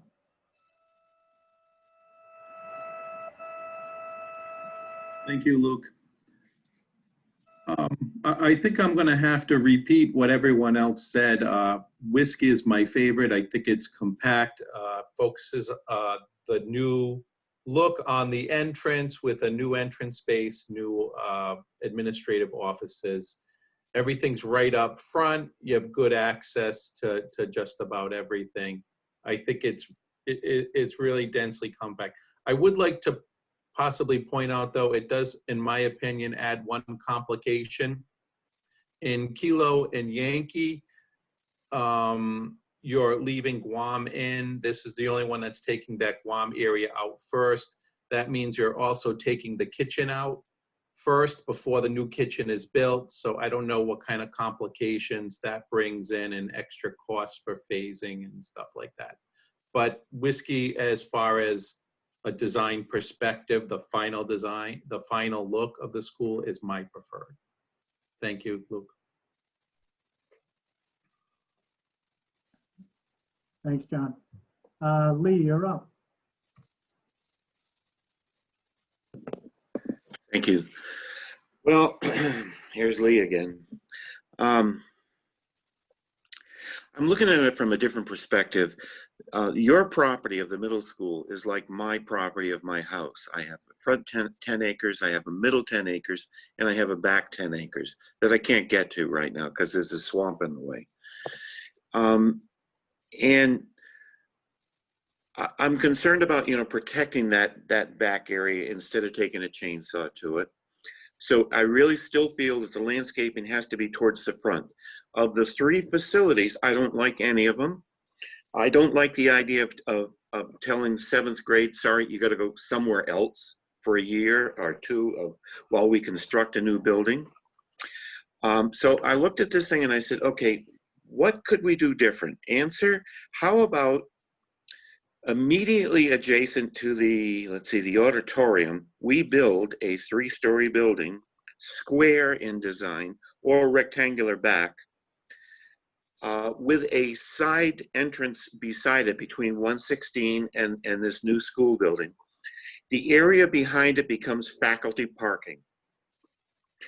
And all of the drop-off comes on the front, and they exit out that back road. They're either going to turn right and go into Coventry, or they're going to turn left back to 116, turn right and go down onto Arnold Road and get onto 95 to go to either East Greenwich, North Kingstown, or Providence. And so we eliminate all of this turnaround. We have like a one-way flow. We don't have to say one-way, but we have a one-way flow of traffic. We drop them off at the new building, really, because that's where they want to be. That's what we're talking about, is that part of the education. By the same token, I think we need to improve the parking in front of the building. Don't eliminate any parking areas. If you've tried to get over there during the day, every spot is taken. And the faculty has this long walk to get in, and right now it's to the front door or to the auditorium, but not many go to the auditorium. So we're talking about the facade of the front. We're talking about a new building beside it. We're talking about improving the faculty parking so that they're going into, on a level area, going into the building. We're talking about expanding the parking area in front for parents and for anybody who needs to come to the school for a meeting. And I think that would be a better picture than these three. I think I like the Lima Echo Echo approach. Thank you. Thanks, Lee. Let's see, Amy, you're up.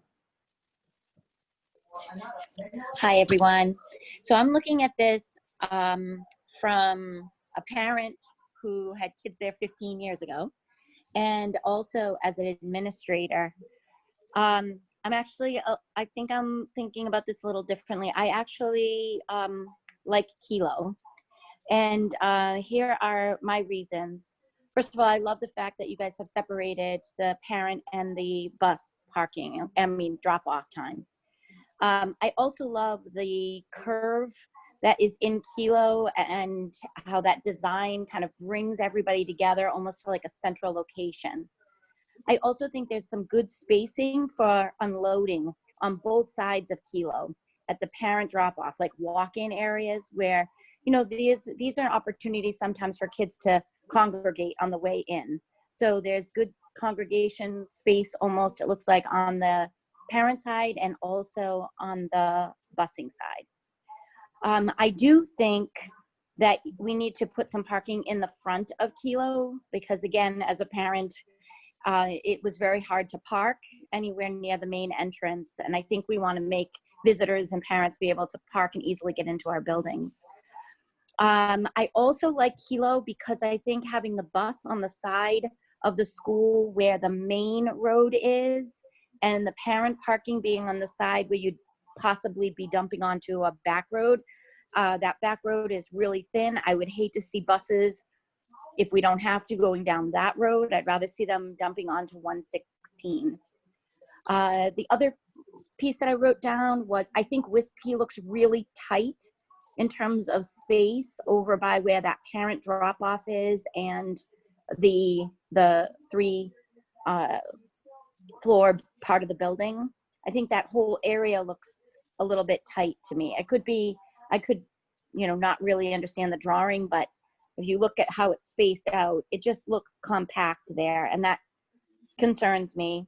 And then that puts me looking at Kilo and Yankee, and I don't think they're that much different, except for those pieces that I brought about the parking being swapped or the drop-offs being swapped and the parents being on the side of where not the main road is and the main road being where the buses go. So I guess that's why I'm going with Kilo.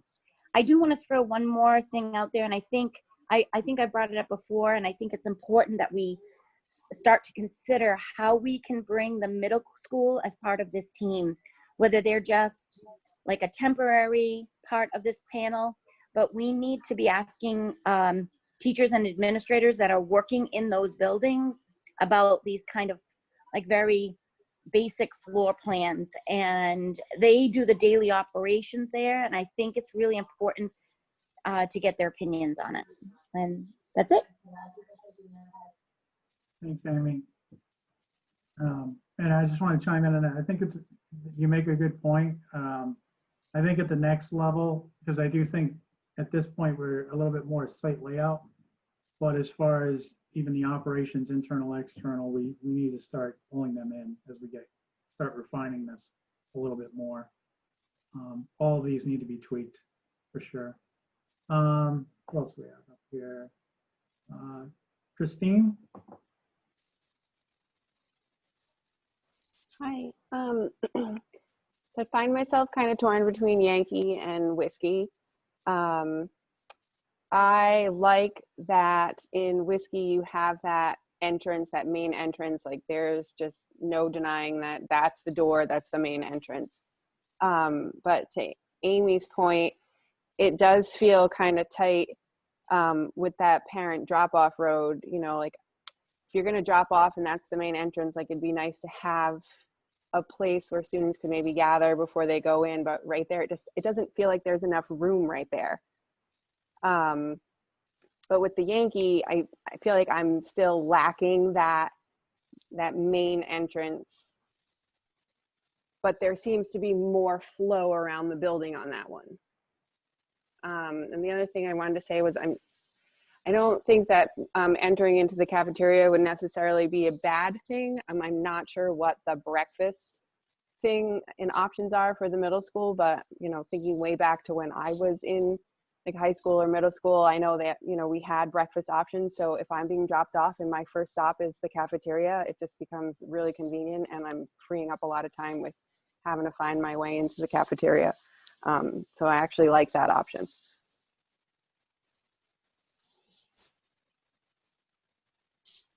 You good, Christine? Yep. Okay, thank you. Alita, you're up. Hi.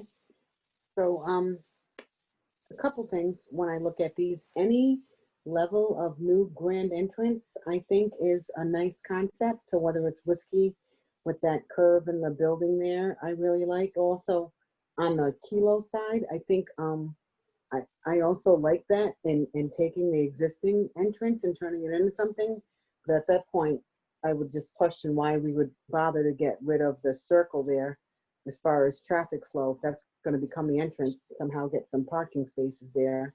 But, you know, either way, the idea is something where you drive up to the point Lee made last time and you see very clearly this is what we've spent your taxpayer dollars on. And this is, you see it from there rather than just something that you kind of throw on and tack in the back.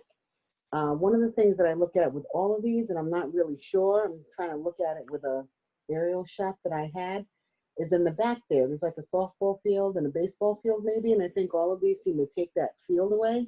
I don't know how often that's used at the school. I don't know if it's just for like gym classes or if the Little League plays there or what, but these seem to take it away and don't really give an option of a place where you'd put back another softball or baseball field. So I would just, and there's also like a little basketball court out there, and I know they use the gym, but I just know I've noticed it bringing my son to games. So just some of the outdoor recreation space seems to be lost in here. So just in looking at the site, I would just think it's something that, you know, review with the team that works there in the building and the district to find out how they use it and how we make sure we incorporate it. But those are my only thoughts in looking at it. All right, thanks, Alita. Have I missed anybody except for myself? All right. So then I'll go ahead and make my comments. So of the options, I would prefer Whiskey on what I'm seeing. I do like, I've said it over and over again, when you come over that hill and having some type of entry visual. And I say entry visual because it doesn't have to be the entry. It's going to have some sense of arrival or approach. And so that, I think this starts to do it. I don't know if it's there yet. I take off some, I have the benefit of being last, so I take off of other people's comments sometimes. To Lee's point, I do think that maybe pushing something to the front might be valid to at least look at, to the front of the existing building where the circle is. I don't know how much we could actually get in there. I'm hesitant, based on the geometry, that we could really do something with the classes like we want to do in a 3-story concept to get everything stacked up. That said, I don't know. That's up to the architects to decide. I do like that on all these concepts, and I'll start with this, is that we have made a conscious effort, and I think we've all subconsciously agreed on this, is that we're sticking with the gymnasium, the auditorium, the media center. We're preserving the old core of the building. And I think that's prudent just from a cost standpoint. It does restrict us though. So we have to realize that on any of these options are gonna not fulfill everything because we're stuck with that holding point. I agree with Lee's comment about the cafeteria. I think not only from a standpoint of entering through the cafeteria and the whole third aspect and coming in there as a gathering space, but I do think having a separate atrium to channel and funnel users is a better concept. And one of the things that I'd like to see expanded is bringing the gym into the fold, because that is such a big community space. That sense of arrival should extend to the gymnasium as well as it does the cafeteria, as well as it does any other secondary entry. So as Kathy mentioned, there's a larger white spot on that whiskey plan. I'd almost like to see that expanded more towards the core. So when you come into the gymnasium, that you're almost coming into the core. And we had talked about an overflow space outside of the gymnasium, a common space. And maybe that common space could serve that. Maybe there's a rotunda in the middle that would serve the gymnasium, the cafeteria, the entry space. Maybe there's a reception desk, the whole bit. So you feel like a corporate headquarters where you're walking into this large atrium. So I think we did talk about in our building tour. And to that point, if we're going to do Chevron bus parking, but no car parking on that side, again, the gymnasium's on that side, distribution of parking is really key. So we need to have the ability for people to come and access the gymnasium only on the weekends and use it as a community resource. I know it may be on the scope.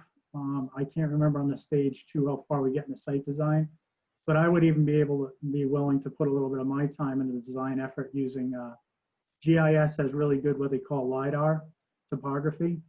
It's free. We can get it through the state, but I could figure out the topography to see if there's any feasibility to Station Street. And the reason I say that is I think a traffic study may bear out that a lot of residents going Hunter's Crossing, down Covington Road to the back neighborhoods may use that entry. I don't think it would be a main entry, but it may distribute vehicles throughout the site to not put such a heavy burden on Maple Street and 116, which we all know is an extremely difficult intersection to get through. Well, I'm sure the residences were built, many of them after, and so this is kind of what we end up with, but it's too bad we didn't keep any more ability to get to the right-of-ways, because it would be nice to have a third entry exit, and even if that was one way. To that point, and sorry, I have a lot of comments here, but I'm a designer by trade, so bear with me. I don't like any of the site layouts. I think they lack a little bit of focus. I understand why you did it from a building standpoint. The parking appendage, as I call it, at the bottom of each site, in my opinion, is inefficient, needs to go away because it doesn't relate to the building. And if anybody parks there now, you're traveling across the main way, risking getting hit as you cross over. In a new design format, I think that could go away and bring that parking closer to the building and really economize some of the site features closer to the building. I also like the idea of a ring road. So if you were to enter the site as you do now, take that right, like you're going to drop people off in the parking lot, but continue that around the back with a ring road that would encircle the entire school, and then have offshoot parking from that and have your offshoot bus from that. You could have a main central mall where buses would drop off on one side of that pedestrian mall, and normal drop-offs and car parking could be on the other side of that pedestrian mall. So all students come in the exact same entry, instead of distributing to opposite sides of the building and using the building as the core to bring those students in. Focus a little bit more on the site to bring those students together and in, and that would lend well to an outdoor common area that could coordinate with the atrium. So I know that's a lot to take in. All that to say that I think the site design needs a lot more work, but the building design itself could work with any of those formats. What else did I have? As far as the ball fields go, I'm not wed to them. They were there 30, 40 years ago.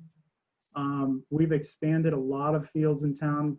Many people know we've taken over the Nike site. We have a whole softball facility now for Coventry softball. Foster Fields wasn't even a gleam in the eye when this building was built. Foster Fields was built about 25 years ago. And with regards to traffic on the Maple Street, that used to be, correct me if I'm wrong, one way out only. And buses at one time weren't even allowed on that street. And somewhere along the line, the decision was made to go ahead and traffic flow buses onto that street, which really isn't a great street for it, but I understand why, because it's chaos. A lot more kids, I think, just used to take the bus. Now there's a lot more drop-offs. Times have changed. But I do think that looking at a road to Station Street might help relieve some of that congestion. It's a long run, but you know, if anybody has gone down to Washington Oak School, that's a fairly long road going down to that as well. actually quite nice. Allows for some walking and kind of cuts through almost like a trail. And I know that Jason mentioned that there's already a cross-country trail that goes through there that they've been working on. So there must be some topography there that we could potentially work with. And again, a future expansion capability, if we think of that, if we're looking at a roadway in that direction, if we were to consolidate other facilities, might open up possibilities, probabilities. So, Phil, I mean, bottom line is, I like the whiskey concept. I like all of them in general. I think you're moving in the right direction, in my opinion. I like the 3-story. I think it's compact, it's efficient. I'm an efficient person. I think having the big atrium in general, the light-filled cafeteria, and in general, I like the back of the cafeteria looking over the woodland. We talked on our tour that woodland was kind of a good resource out in the distance. And even if it's got some parking or roadways in between it, you're still looking out in the distance to the woodland as opposed to other sites and looking under the building itself. Right now, there is no view. It's basically a dark hole. So I like that inviting concept. So hopefully that gives you some direction. I don't know. Lee, I think I have you beat. So does anybody else have anything else to chime in on these? Rick, Phil, you still with us? Yes. Yeah, we're still here. Okay. Great comments. So with that, I'll ask you to stop sharing your screen at this point. And I'll let you guys take the floor for one last summary comment after hearing our input. Sure, no, it's all very good comment and appreciated. Certainly, it me. Having a tough time with the microphone again, Phil. Go ahead, Rick. Phil, why don't you come out here?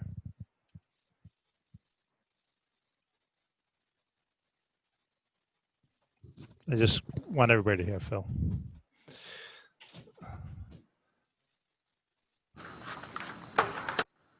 Can everybody hear us?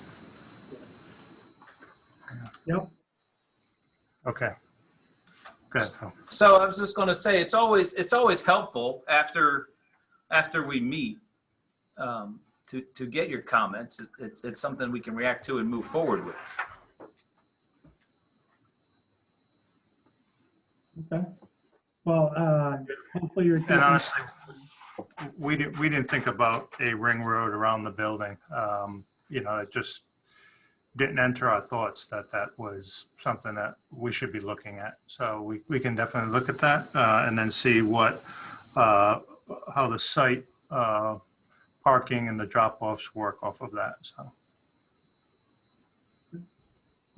Yeah, I think there was a lot of good comments here. Hopefully you're taking notes. I think everyone had some great perspectives. So I appreciate this building committee because they come at it from all different angles. And that, which is good. It's going to get us a better product in the end. So would you like any written feedback? I know I didn't send out the other survey, and part of the reason for that is I know that you were moving in a direction of a few more concepts. So at this point, would you like any written sort of, comments that we have?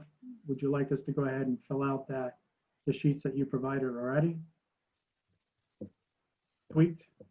So I mean, I would probably just leave it to you to just forward comments, emails that they may send you, gather them together and send them over. I mean, we'd certainly appreciate any feedback. Okay. So with that, I'll ask the building committee. I know this is the first pass, right? We still have 5 already, so 3 tonight. It's a lot to absorb. Phil, I don't know if you ever sent me the slideshow, but can you send me this one? Yeah, yes, I will.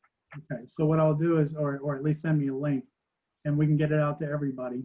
So you can take a look at all the designs again, kind of absorb it over the next week. And then get me any comments you want. Just send me an email with bullet points if preferred. But, and I will forward it on to Phil, unfiltered. I'm not going to fetter with your comments.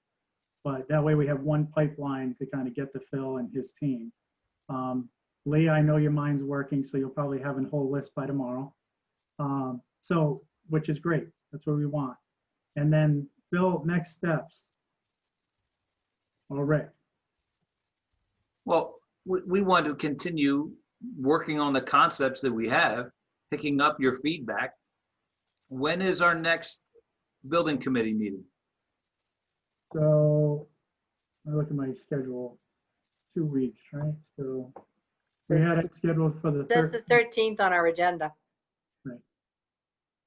So a couple weeks. Yeah, I think that's fine.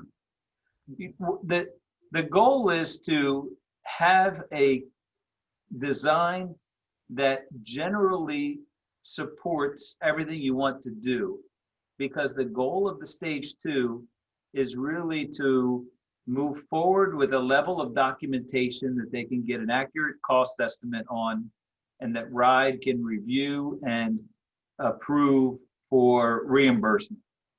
It will unlikely be the final design that you move forward with after RIDE approval, after the special bond vote election, after the selection of your AE team.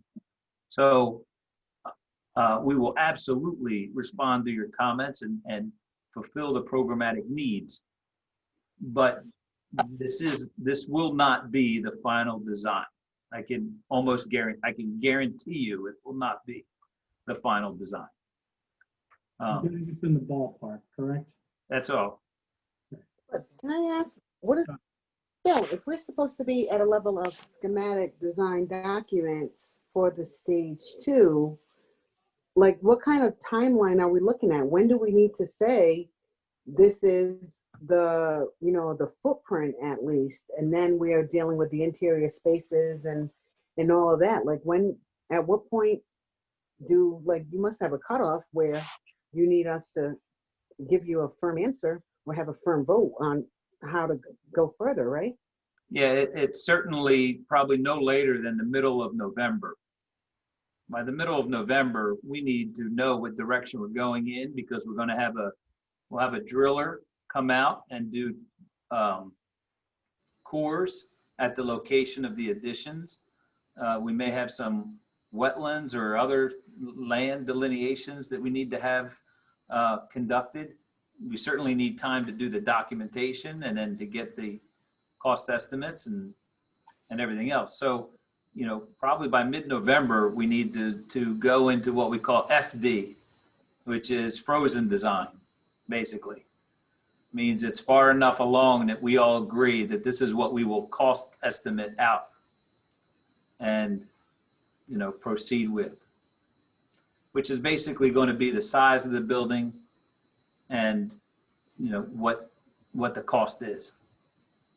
So just to clarify, things like in general, we want to tell them we're going with a 3-story building versus a 2-story or 1-story building. The footprint is approximately this area, and we've done geotechnical borings in that area. The approximate site design is laid out, but may be tweaked in the future, correct? And then the interior spaces are blocked generally, or is No, they are defined, right? RIDE will want to know how many classrooms, how big are the classrooms? Do the classrooms have windows and natural light? The arrangement of the classrooms. Are we creating those breakout spaces, et cetera? So I believe that the final stage 2 submission will satisfy everything you're looking for. We will just want to start documenting that rigorously starting the middle of November. Okay. Well, that's helpful. Don, you have your hand up? Just a few thoughts. With listening to that timeline, I think Amy's point needs to be kind of resurfaced about bringing the middle school people, or at least representation from the middle school, into this conversation sooner than later, because we really don't want to drop this on them in the first meeting of November with what Phil's just saying needs to happen by the middle of November. I think sooner than later, there has to be some middle school people at these meetings. So I don't know how that happens, but I think that has to really be taken into consideration. And then the other thing I was going to ask, if there's other designs coming forward for us to review, I almost wonder if we can try a different format. It's a lot for, at least for me, it's a lot to take in all through a Zoom presentation. And if we had the presentation prior to the meeting where I could read through it, really look at the slides on a full screen, like on my monitor versus in a small truncated screen on my laptop, then we can review the whole presentation, review the schematic, review everything, and then we could spend this time here really kind of asking follow-up questions and dicing it up. Just a suggestion. It might help us really formulate what we like and don't like. I almost feel like when we do the quick round robin that I'm trying to figure out what I want to say in 2 seconds or less. And I think if I had more time with the information, I'd be a little bit more thoughtful. So those are my 2 points. Yeah, I think it's a fair comment, Don, and I'll tag on to that is, because even for me, I take for granted, I went to school for this and I'm a planner, so I look at plans all day, so I can look at something and get it. But I know from being in that profession, I know that other visuals are so imperative. That's why we do 3Ds and sketches and other things to visually convey what we're designing. And at this level, it's extremely hard because we can't go to that level on every design because it would just take way too much time and effort, right? So to that end, Phil, here would be a suggestion, and Don, you can chime in on this. I'll take it one step further because I know design needs context, and I enjoy hearing you talk through the designs. Is there a way that you could do a video presentation on your computer, just like I have Camtasia and I'll do PowerPoint presentations, but almost record the video someday, a few days in advance, and then I can distribute it. So the whole presentation will kind of, if it's a half-hour presentation, you're walking them through each design at your own pace, and then we have a chance to review it, and then it's a much more brief sort of overview when we meet, and then everyone can hopefully have their thoughts together. Don, would that be something that might be better? It's actually exactly what I was thinking. A lot of times teachers will use a program called Screencastify where they'll record their PowerPoint presentation and post it for kids to be able to view at another time. So whatever the process or product, whatever the platform is, doesn't matter to me, but to have Phil narrate and describe what is each piece, or having Rick kind of explain why things are the way they are, I think is crucial. To have a PowerPoint without the narrative, I think would be a little bit less effective. I agree, and that would give everyone a chance to collect their thoughts, write them down, really think it through, and provide a little bit more substance. And quite honestly, it'll truncate our meetings so a little bit, which we all, many of us have other obligations, so I always appreciate a more brief session. It's tough to give comments at 8 o'clock at night. Just always. So if everyone's in agreement with that, go ahead, Lee.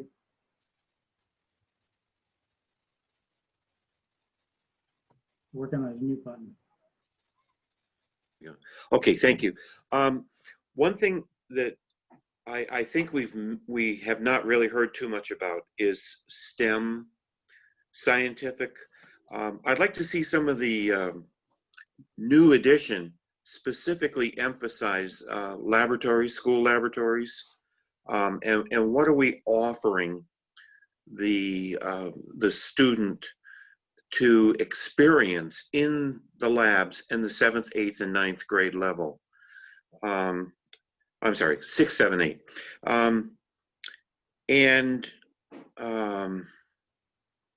The other thing I think really important, as this committee process goes along, it hits me harder and harder how significantly important what we are doing will affect the quality of education in the future of Coventry. My point that I say is, I think we should have as good a school system as Hendricken. Every Coventry student should be proud of going to the Coventry school and learning through that education process to come away from the Coventry schools with a good practical knowledge that any employer would love to have. And so if we can look at the, how do we get science involved in this thing so that it's more meaningful to the students? That's all I have. Thank you. Thanks, Lee. Just going back to and I'm gonna reel it back into the presentation. So we talked about the video beforehand. The other comment that was made, and I think it's well taken, is breakout group with some of the building teachers, administration, especially at the middle school. I'm throwing this out there. The committee can respond. The difficulty, as you know, with OMA is if we get a whole group together and then we have another whole group in addition to that group, it could be a very unwieldy meeting. That said, if we had a subgroup of this, or just an informal group working and providing feedback to Phil, either with myself or another member who wants to help, I'd be fine with being part of it. But if there's another member, we can have two. And then we could maybe go with Phil and do a breakout at school or wherever. And I could work with Craig and Joe Lucian on a breakout group. He could maybe designate a certain amount of individuals. I don't care. Maybe we just do a larger presentation to middle school and say, here's the concepts we have, respond. We have to figure out the format, but that general framework, would people be okay with that if we kind of, and then we would have a report back from those committee members and Phil to the larger committee on what the summary report was of that input. I think it may be a little bit more efficient, and we have, given that we have a lot of things in our schedule in a short amount of time. Hey, Luke. Yes, sir. Luke, is there any reason why, is there any reason why we couldn't do like a charrette outside in the parking lot and then have these student participants or administration or teacher participants? I mean, I think what is lacking in all of this, and I have no problem doing the videos, is that if all of this was in person, the boards would be on the wall and you would come to the meeting and grab a coffee, and for a half hour, you would just sort of mingle, and all of this would, the end result may not be different, but the experience certainly would be. When we do these, we typically would set up in the cafeteria at the school, and during lunch, students would come to us and ask us questions, and we would talk about and listen to them and everything else. I mean, could we set something outside on a Saturday where we could have some boards up? We could have, I don't know, an exercise or something for students to participate in, teachers to provide feedback. We're willing to do that. Yeah, no, I in general, I think we could work something out. I think at this point, like the administrators and the building staff and the teachers, from my standpoint, are the priority because they've been there the longest, right? I'm not saying that students shouldn't be involved, but maybe if you see a separate session just for students that's more focused on sort of their input, but it may be I don't know what your experience has been, but I know sometimes some of these things can get unwieldy, and especially within the age of COVID. We do have restrictions with the 15 people right now. So that is definitely something that plays into it and something we had to deal with the walkthrough. So I'm not saying no, we can talk offline. However we get that input, really, I think, I would be flexible in the interest of. Luke, Yeah. Joe Lucian is a member of this team. I would suggest the first step is to talk to him and tell him that Amy has suggested, and we've all concurred, that we need to get input from people at the middle school and ask him what his suggestions are for us to do that. And I think that's a good suggestion, Ann. So I will do exactly that. So we'll regroup, Phil. I'm going to get with Joe Lucian. We'll figure out a path forward, and I'll communicate with the group on what that path is. Go ahead, Don. And are we at the point now where we can put on an agenda that we're focusing on middle school designs? Because I think people who get the agenda, if they see that it's a middle school focus, may attend the meetings. I think at this point we haven't necessarily had people from that school come because we've been talking big picture still, and we're starting to drill down a little bit. So I don't know if it's a way to maybe even put it on the agenda so that when we distribute it, people will know that this is a meeting that impacts their school. And that goes for parents and staff. Yeah, I think it's a fair comment, and we did put under the item 6 ASFMS concepts, but it doesn't read to a parent in their busy lives. I agree. I think one of the things we can do too is put it out through the listserv, the agenda, and maybe stress that, we're focusing in on the middle school, and when we send the agenda out with correspondence, we're saying that we're focusing on the middle school as far as a robust design. The other thing to keep in mind, Phil and Rick, is, and this goes to Ann's comments earlier, is at some point we will want to know, you brushed on it tonight with some broad numbers, but what are we looking at the other schools? Like, if we're going to track on some of the other improvements we talked about at the high school and whatnot, what might that look like? Can we do anything? We talked about some of the stuff that we discussed wasn't really reimbursable from rides. So do we abandon that effort and focus on critical priority 1 needs, which we said we were going to do? So I know that's a lot in addition to, but it's part of context, I think, for the whole project. So anything else? No? All right, so Joe Lucian, I'll regroup with him and some of the other administration, and we'll get some more feedback from you, for you on that. I'm going to try to buzz through the last things. I will put it out. We did have a few attendees. If anybody wants to raise their hand, I think we lost a few of them. I'll put it out for public comment if anybody wants to raise their hand and chime in on the designs or the effort or anything along those lines.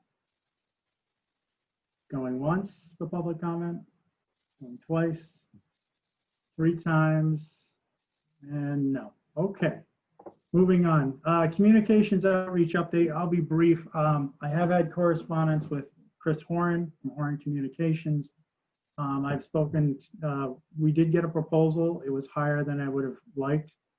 So I worked with Alita and Phil to kind of review the proposal and figure out ways that we could reduce a little bit of the scope and general, what we tossed out, some of the extras that we felt were extras. But it's still quite sizable. It's $25,000. Keeping in mind the total design contract for this, including all of the subcontract services, is around 180, Phil? Correct me if I'm wrong. So percentage-wise of the total contract, it's not high. I'm sure people will think even 180 is high, not knowing the design world and what things cost. And no offense to Phil, but we did check around and we vetted his number. Alita did some field work and we felt that Studio Jade was in the ballpark with their number and was priced competitively for a stage 2 and is in line with other communities. So I did email Sarah today on the pared down proposal. Obviously, we're in a difficult budget scenario in general and can attest to this. So even 25,000 is difficult to come by, but we're going to figure out a way. I'm still in communication with her on how we get this done. She did find money out of the impact fees and some of the other ticketing fees that were going to go to a capital fund for auditorium that was never expended under Principal Kathy, former principal at the high school. Hoban? Hoban. I want to say Hoban, but it's not Hoban. I guess he was squirreling away some capital dollars for high school projects that we were able to pull into this effort. But ultimately, we need some more money for the communications. Sarah does agree, and so does Craig, that communications is going to be key because we can do a lot of process and not communicate it well to the community and fail. And we need somebody else doing that. So I'm going to continue on working that, and over the next few weeks, and I'll be talking to you further about that as well. So that's where we are in the communications and outreach right now. I'll continue to put the agendas out there. I think to the point we'll have to get a little bit more elaborate on what we're designing and discussing right now. Anybody have any questions on that? All right, so I'll ask for a motion to schedule the next meeting for October 13th at 6 p.m. Alita, I need a voice here. You gotta unmute yourself though. I move to schedule the next meeting, October 13th. I got a motion. Can I get a second? I second it. And seconds. Donna, call the roll, please. Luke Murray, Yes. Alita Hall, Yes. Amy Anzalone. Thank Amy you. left. I guess she left. Don Cowett, Yes. Ann Dixon, Yes. Dave D'Agostino. Can you vote on this? I say yes if I have a vote. Okay. Christine Kennedy, Yes. Rob Levesque, Yes.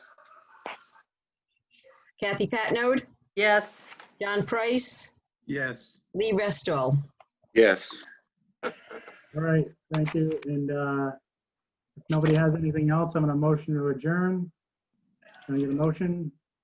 So moved at 8:36. Thanks, Kath. Second. Thanks, Don. I'm just going to Who do a was this? Henry Was vote. that done? That was done. Okay. All in favor? Thank you, everyone. Thank Really- you. Really Thank appreciate you. the time. Thank you. Have a good night. We'll see ya. Bye. Bye. Luke, check your inbox.